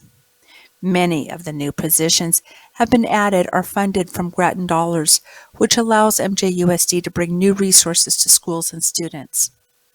Number 6 underscores increased efforts to engage community partners, elicit feedback, and collaboratively plan programs and services to support students.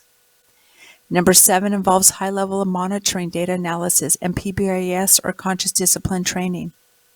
With many new teachers joining MJUSD, Number 8 includes services to support those entering teaching, such as comprehensive Tri-County induction program, residency grants, and coaching.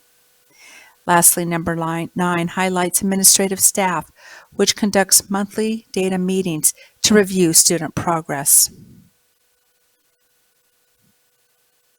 Importantly, multiple data measures inform action planning and intervention.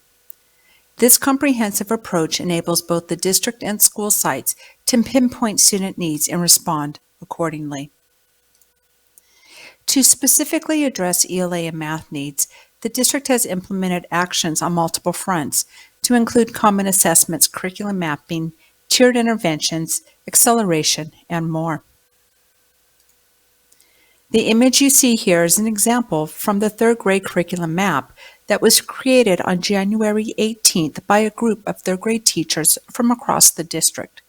The map connects key standards, state assessment claims and targets, and the district's common formative assessment to the district's adopted curriculum. This enables efficiency and coordination in planning, instruction assessments, and interventions for student learning. For new teachers, this will be an essential document as they utilize our district's grade level curriculum. Mapping mathematics curriculum is starting now. In our commitment to support actions for college and career readiness and graduation rates, the district has introduced multiple actions such as advisory groups, ensuring students have multiple options for meeting college and career readiness, credit recovery, professional development, and new teacher supports. To reduce chronic absenteeism, MJUSD has implemented a robust support system.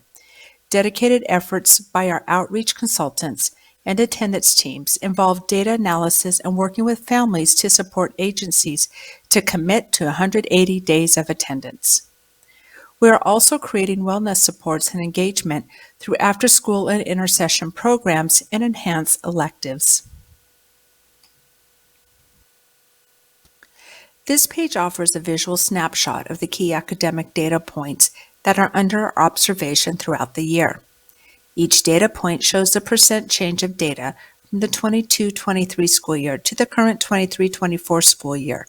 Notably, there is a consistent positive trend in the results of the STAR Reading and STAR Math assessments, as well as the district's common formative assessments, The exception here is our CFA and mathematics. This slide focuses on the acceleration and/or college and career readiness activities. We notice here that the enrollment in our middle school honors, AP, CTE, and AVID are all up. Conversely, high school honors, AP passing rates, and A3G completion are trending down. Current data progress and suspension rate and chronic absenteeism as of the first semester this year are all trending positively when compared to last year. If you recall, a decrease is a positive improvement for all but one of these data points, average daily attendance. We would be remiss if we did not include information about how our before and after school programs contribute to positive student outcomes. Our Expanded Learning Opportunities Program, or ELOP, benefits students academically and socially emotionally. ELOP provides before and after school programs at our elementary sites, Foothill and McKinney Intermediate Schools, providing a minimum of 9 hours daily for students to be at school. Intercession is offered to students during the breaks in the school year calendar that occur in December, February, April, and June. During intercession, students receive 90 minutes of ELA and math intervention daily. Additionally, we provide after-school tutoring and multiple opportunities to participate in STEAM and other enrichment activities. There are 2 levels of technical supports for schools that can be assigned: Comprehensive Supports and Improvements, or CSI, and Additional Targeted Supports and Improvements, or ATSI. Last year, all of MJUSD was in some level of technical support, both Comprehensive Support and Improvement, or CSI, or Additional Targeted Support and Improvement, or ATSI. In January of this year, MJUSD was notified that we had 10 schools that made sufficient growth and that they were removed from all required technical support, which is a cause for celebration. MJUSD was also notified that we have 3 schools who are in CSI. These schools are in CSI because of a number of indicators which scored at the lowest performance band, or red. In addition, MJUSD has 8 schools in ATSI. These schools met the criteria for the level of support due to the number of student subgroups performing in the lowest level performance band, or red. Now on to the budget overview for the 23-24 school year. This chart shows how the funding sources are allocated in the Local Control Accountability Plan. For a more detailed report, please download the budget overview for parents associated with this board agenda item online. Just a quick review of our goals in the LCAP.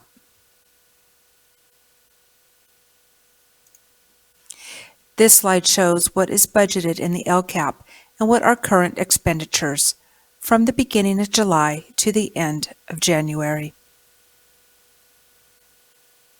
Through intentional alignment of our graduate profile, LCAP, school SIPSAs, and multi-tiered system of supports to our MJUSD strategic plan, we ensure coordinated focus of student achievement. We continue to reflect and refine our actions and processes collaboratively with our community partners, including students, staff, parents, higher education, and local business. We thank you for your time and attention this evening. We stand ready to answer any questions you may have. I just want to give a shout out to my team, and in particular Ms. Stratton, for helping to pull that data and the presentation together for you. I also just want to take a moment just to revisit a couple of the slides that Ms. Stratton highlighted for us, just so that we get the full context of what this work entails. If you can help me find it.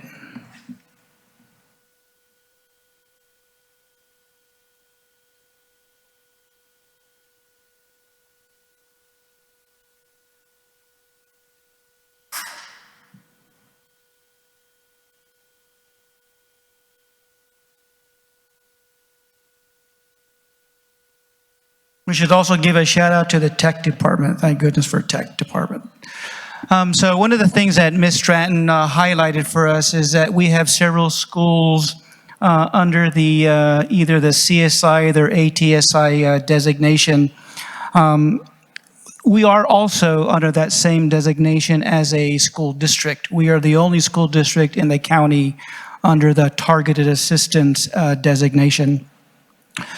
So these were the schools that Ms. Stratton talked about. So what does targeted level of designation or CSI designation, what does that mean for us? That's what I just want to just draw some attention and highlight here.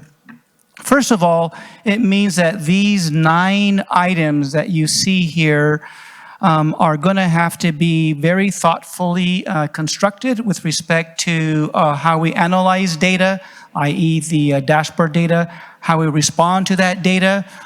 What does our analysis tell us with respect to the needs of the district, whether it be at the site or at the district level? And that all of these are going to have to be thoughtfully included, not just in school site plans, but in our LCAP. And as you heard Mr. Preston say just a moment ago, the new LCAP is quite daunting. We have always had, for example, goals and measures. What we always haven't had are progress indicators that help to tell us throughout the year whether or not we are making satisfactory progress. So in just about every presentation you've heard from our schools, they've said things along the lines of, we want to see a 5% increase in ELA, or we want to see a 5% increase in mathematics, which is a great goal, and that's an indicator of the goal at the end of the year. But how do we know as the year progresses whether or not we are making progress? And it's those progress measures that I highlight in number 7 for you, which the state also is calling metrics, that are going to have to be thoughtfully considered and included in both the school SIPSAs, the school plans, and in the district plan. And all of the things are going to have to be coordinated. They're going to have to be consistent across the site plans and the LCAP. One of the things that we have not done a very good job of is responding specifically to the subgroups that you have now seen highlighted in the dashboard. So the goals and the action that you typically have seen referenced in the school plans and in the district plan similarly have been sort of more or less broadly for the entire school. We're going to have to be a little bit more intentional at the site level and at the district level to respond specifically to those subgroups that are being depicted in the slides that you saw just a few moments ago. And this is just a repeat slide. I just sort of took some of the verbiage out, but these are the 9 practices that we are doubling down on. When we say common formative assessment that Ms. Stratton talked about a few moments ago, these are the assessments that were written by and for teachers. Again, these are being revised as we speak because the first iteration necessarily didn't get down to the level of quality or the level of rigor or the level of alignment that we need to see with respect to our standards. So this is something that's happening right now as we speak. This idea of universal screening and tiered interventions, those can only be as effective as we are at diagnosing the needs that the data presents. So it's really becoming intentional and proficient in being able to analyze, if you will, the data and then to respond to that data. I could go on about the other, but I'll just suffice it to say that we want to be a district to die for, right? That's what I have there at the bottom. MJUSD, a district to die for. And no, I didn't misspell die.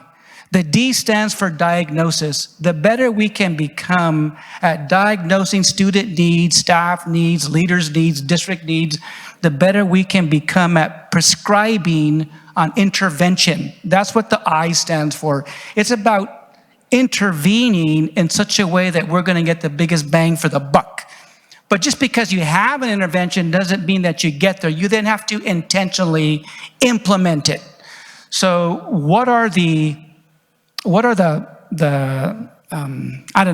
measures of good quality implementation? So it's implementing with fidelity. So we have to be sure that we have clarity about what the intervention means, and then that we implement it across the board, not just in some classrooms, but in all classrooms, not just in some grade levels, but in all grade levels, not just in some schools, but all schools. So this is the work of the Ed Services Department. And lastly, we diagnose, we come up with an intervention, we implement it, and then we evaluate whether or not that implementation is having the desired effect. Not at the end of the year, you can think of that as the autopsy. It's already too late. We have to be more thoughtful about evaluating progress along the way. And that's what the team and I are all about, and principals are all about, teachers are all about, and I'm just happy to be part of the efforts across the board. And I'm going to lastly ask Miss Lori to come up because she can give a kind of a real nice, you've heard it before, but just to sort of put it in to capsulize it, a real nice example of what this looks like through the lens of literacy or reading. Thank you. I just want to make sure that throughout that slide, there were a lot of things in there that were tied to our literacy plan. And so I want to call to the attention to the board and the public those actions that have been provided through the Educational Services Department to improve our scores, specifically to address our reading scores, which we know is the foundation for everything. Through the literacy plan that we developed with the teachers, the focus was on K-2 instruction, but we didn't stop there. In working with presenters, Educational Services has been able to provide a consistent foundation of training from UPK through grade 12 with comprehensive literacy and science of reading, which are the foundations of our literacy plan. And those requests came from our teachers. Our high school teachers wanted literacy too. Like, what about us? We need it too. We need it in our content areas. So we went beyond the K-2 focus. This has been a huge accomplishment, and Educational Services did not have the leadership capacity to implement this previously, even though we knew what we needed to do. Some of our highlights include all K-2 teachers and elementary administrators have been trained in enhanced core reading instruction, and you might hear it referred to as ECRI. ECRI Coach is coming and working with our teachers 3 days per month, and they're demonstrating lessons and helping teachers with implementation. One site next year has been strategically located at Browns Valley to make it easier to better serve our teachers in the foothills. Comprehensive literacy series has been completed by all elementary administrators. We are continuing to provide it to K-2 and 3-5 teachers. And tomorrow, this boardroom will be full with us providing 57 of our para-educators in K-5. They'll start a training series. They'll receive sessions 1 and 2 tomorrow. And that training for each group has been modified slightly. So the administrators was specific to administrators. Teachers K-2 is specific to K-2, 3-5, and then this is specific for paras to help them better to support our students. Third through fifth grade teachers are going to be receiving vocabulary and comprehension series from Dr. Ingrid Haynes, who is the director of National Literacy Institute, and that's coming soon. Our UPK preschool and TK collaboration and on curriculum and training, we've been working on that. We just approved tonight the curriculum for preschool and TK, and we have training set up that will collaborate with those two groups. For 6th through 12th, we've been offering Dr. McKnight Literacy Series, and that includes a content area focus for the upper grades. So we have math teachers taking that, and the positive feedback we get from Dr. McKnight is incredible, and we've been offering asynchronous, virtual, and in-person sessions with her. We just booked a whole package with her. And then TK training series has been partnered with through the Yuba County Office of Education. And then the literacy subcommittee implementation, they're digging deeper into the curriculum mapping. You saw an example of that in the presentation. Coaching, coming up with different solutions for coaching because we don't have enough coaches. Writing and assessment and intervention are the areas they're digging deeper into. And lastly, we'll be watching AB 2222, which is proposed legislation that has a component in it of comprehensive literacy training for all staff. That was a point our literacy committee continuously made as one of the most important pieces of our plan throughout the development of the plan, was they wanted the training for everybody. And that's one of the things moving forward that some variation of it will probably come through in the legislation. It also includes teacher preparation. So we'll be watching that and preparing for that when it comes around. And then Marysville Joint Unified School District is already ahead of the curve with the foundation that we've been laying with our literacy. Are there any questions for our education team? I just wanted to say that, Jay, your team has a diabolically creative approach. Diabolic, again. I liked it. Any other questions or comments? Thank you, guys. I know this is an enormous task, and especially with the new LCAP format. I'm certainly hoping it provides us an opportunity to learn. Learn what's working and learn what's not working, and then try to fit whatever we can to bolster our education of our students. I know it's an enormous task, and I know you've got a lot of teachers and a lot of administrators trying to figure that out. But it certainly seems like you have a very good team to lead that effort. So thank you very much. Thank you. We're up for the task, and with the teachers and Ms. Stiegel's help and everybody else in the district, I'm sure we'll get there. Thank you. Thank you very much.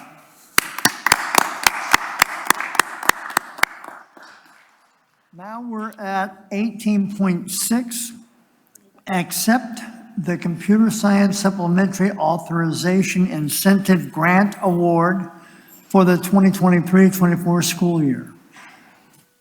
Mr. Williams or Jennifer? Jay, you want to do it? It is a CTC grant. Do you want to talk about it, or would you like me to?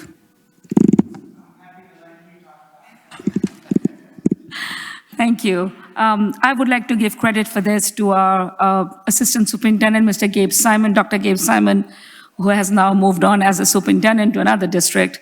But this was the work that came to us from requests from teachers. There's a supplementary grant that's out there for our teachers to, is this one? I am on the right one, right? Okay, everybody was so quiet. I was like, okay. So our teachers came to us saying that there's a supplementary authorization out there with CTC for teachers to get this authorization, and they could teach engineering, coding, robotics, etc., especially in elementary schools as well as in high schools for credit, in middle and high school. So we wrote this grant, and we were awarded for 3 years, a total of almost $400,000. And as per the grant, we are paying for all expenses for teachers who wish to get this grant, who wish to get the authorization. The first cohort has 22 teachers who have already started. And a science coach mentioned this morning that she's been visiting the classrooms. They're already implementing the coding lessons with their students. What is unique about this is in partnership with UC Davis and Riverside Office of Education, that the training that's happening is virtual as well as in seat. The 22 teachers who have been trained, we are soon going to be one of those very unique districts that have implemented this across TK through 12. We are not the first district. We have about another 5 to 6 districts that have already done this, but we are one of the rare districts that got the full thing funded for our teachers. That's the beauty of what we've done. We believe this is going to help our teachers get another authorization, and we are happy that we were able to do this for them. So very proud of the work that our HR department has. May I just add one thing? Dr. Fall earlier mentioned that there's a group of us that are headed to Riverside to partake in the C-STEM Symposium. It's being offered there. But we, and Dr. Fall in particular, was asked to help chair a panel. in order to bring the knowledge and the benefit to others. So the fact that we are early in the process, but already being highlighted in such a way that we are, I think just goes to speak to the level of commitment and I think the soon to be benefits in our district in this arena. Thank you. Are there any questions for our staff? If not, do I hear a motion? Motion made by Dr. Yang, second. Second by Ms. Hasty. All those in favor say aye. Aye. Opposed? Motion passes. Now we're at 19.1, minimum wage increase, no current impact to classified employees. Yes, this item is on for information. On January 1st, the minimum wage went up to $16 per hour.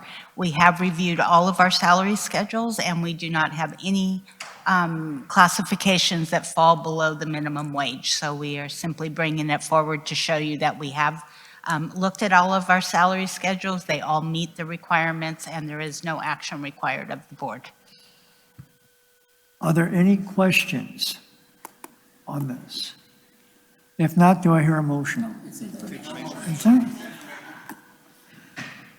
When you jump ahead, it's just a mess. Anyway, 19.2, 2024-25 initial bargaining proposal from MJUSD to OE3, public disclosure and action.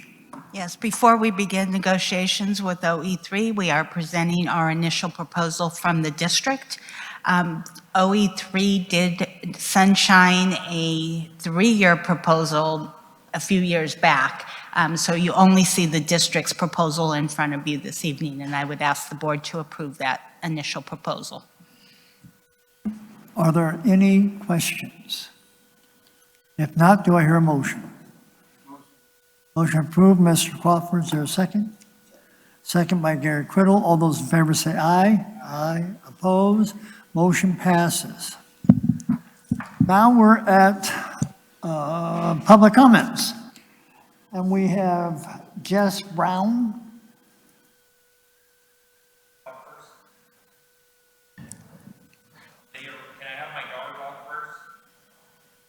Oh, is that Lydia?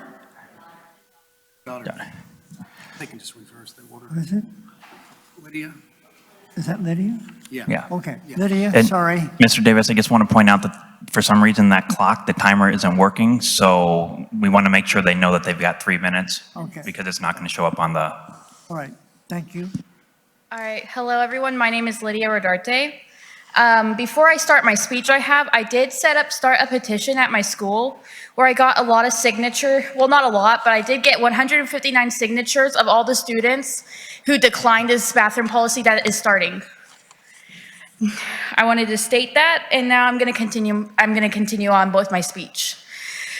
Well, I already said my greetings name. I'm a student at Marysville High School. I'm a sophomore, and I have sat back while my peers talked about their experience using the bathroom with the new bathroom policy. I observed everything and kept to myself. The reason I'm speaking up today is because I had enough of this bathroom policy. I feel like my voice and everyone else's isn't being heard. I have many reasons why this bathroom policy needs to change, and it can cause bad physical health and mental health, and it can cause health concerns. Refusing to allow students to go to the restroom is denying them of their student rights and creates possibility of embarrassment or emotional trauma. In fact, there's a teacher that works there that I have only gives their students 4 bathroom passes per semester, and if a student uses all 4 of them, then she'll give them the student detention just because they needed to leave the classroom just to use the restroom. This is considered abuse, and abuse is illegal. Refusing to allow a child to go to the bathroom is illegal, and parents could sue the school because of this if they choose to. I personally went and talked to some of my peers about the bathroom policy and asked what their experience was like. Most of them said that it took a lot of their class time out just to simply use the restroom. and they had to make up all their classwork they missed because of the use of the restroom. Not to mention, if this bathroom policy is supposed to stop kids from skipping class, well, kids are taking advantage of this bathroom policy because they know how long it takes to have them to go walk to the bathroom, and they don't even use the bathroom. They just sit there and socialize for a while, then they go back to class. And the experience with this bathroom policy isn't fixing or solving anything, the facts so far. The bathroom policy started a couple of months ago, and it had a big backlash from students and teachers. This is the worst idea that the school can do to us as students. The school wants us to focus on schoolwork and stuff, but be in the school. But with this bathroom policy, it causes missing class time because of it. Some of the health problems could be holding in the fact that they have to use the restroom. With that, kids can refuse to drink water just to make sure they don't need to use the restroom, which can lead to dehydration. For holding in your pee, the person can get a bladder infection. The issues, such as a policy, may not consider the needs of students with medical conditions that require more frequent bathroom usage. I'm sorry you've used your time. Yes. Lydia, what grade are you in? First of all, I'm very impressed. You're coming up here and you're being very passionate about what you feel, and I applaud you 150%. And it is your right, as everyone's, to voice his or her opinion on this, and I think that's fantastic. I also maybe would encourage you to take it maybe one other step further, and maybe the data that you collect or can collect to try to solve the issue with what's going on currently might be very advantageous, not only for yourself, but for everyone in the room, as we were trying to gather more data to make a very logical decision. So don't give up on your fight. Of course. But I would encourage you to talk to Mr. Vukovic and Ms. Wright, just to see how you can be a part of collecting that data so that you feel that your voice is heard, okay? Okay. Thank you. You're welcome. Thank you very much. So, Mr. Brown, do you want to speak? Okay.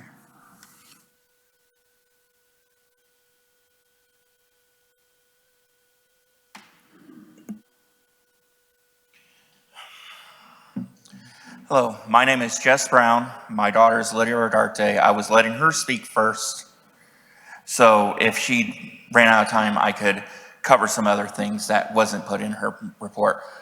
From what I've understand, all in the whole, it has a good idea on paper. But in reality, I believe they don't have the staff behind it.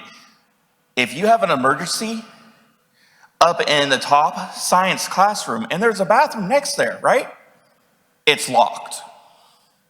A child can't use it for emergency because it's locked. If a child got something in their eye, they have to rinse it out. Again, the bathroom's locked. For a child that is a female minstrel having their period, they have to go, if they're in the science building, again, they have to go all the way down the stairs to a spot to check in and then stand in a line for a security guard to escort them to the bathroom. And only then, again, there's a line they have to stand in. That's where kids are using it to the advantage, hey, I can stand in line and not be in class. Again, I'm sorry, I'm nervous just like my daughter is. I believe if they would have actually came to the parents and actually talked to the parents, instead of like doing it at a town hall meeting where nobody didn't know about it, it was a town hall meeting. You think town hall meeting, that revolves around the town. not the school. We didn't know that there was any plan for them to show up here either. We were just going to be here to voice our opinions and our concerns because honestly, we were looking it up, there was a school that was sued for having locked bathrooms. In Sacramento, they decided to lock up all the bathrooms except for the ones they can control, which is happening here. And because the law states you have to have all restrooms available and open for emergencies, the school could get fined and sued for it. And that's my main concern right now is the student safety. Yes, it seems like good on paper what they're doing. Yes, the traffic between classes is not bad, but they're not stopping them from smoking and vaping during breaks, during lunch. There's nobody there to stop that. And with so few security guards, they don't have the fund for it. If I'm right, they probably only have about 2 to 3. I think they had 4, but I don't know. And for all those students. I'm sorry, you've used your time. Thank you very much. Listen, you have a big stick with you right now, so you're able to talk. Listen, you bring up some really, really good points. And again, Mr. Movie, I have a question for you. Do we have at Marysville High School a student advisory council? Not an ASB, but more of a student advisory council that would maybe sit on some of, or so that you can get some student advisory information data? Okay, and that's maybe just another idea, maybe to get some other input of the students with getting some of that data, just a suggestion. So. Thank you very much. Now I want to end the meeting with adding to the tributes that have already been expressed for Mr. Fleury. He worked for this district for 50 years, starting as a bus driver. While he was a bus driver, he went to school and got his teaching credential and began teaching for this district. Later, he became a principal, and he served 16 years on this board. So with a person of that magnitude, who was my mentor for 7 years, it's hard to imagine replacing that type of an individual, and it's already been expressed. If you knew Mr. Fleury, you're blessed. He was a man of wisdom and kindness and gentleness. I don't think I ever heard him say a bad word about anybody. So he could find the silver lining in any gray cloud that was above anybody. So we just have been very fortunate to have had an individual of that caliber dedicated to this district. So our thoughts and wishes are with the family. They have not announced when they're going to do a remembrance. Is it? I haven't heard it.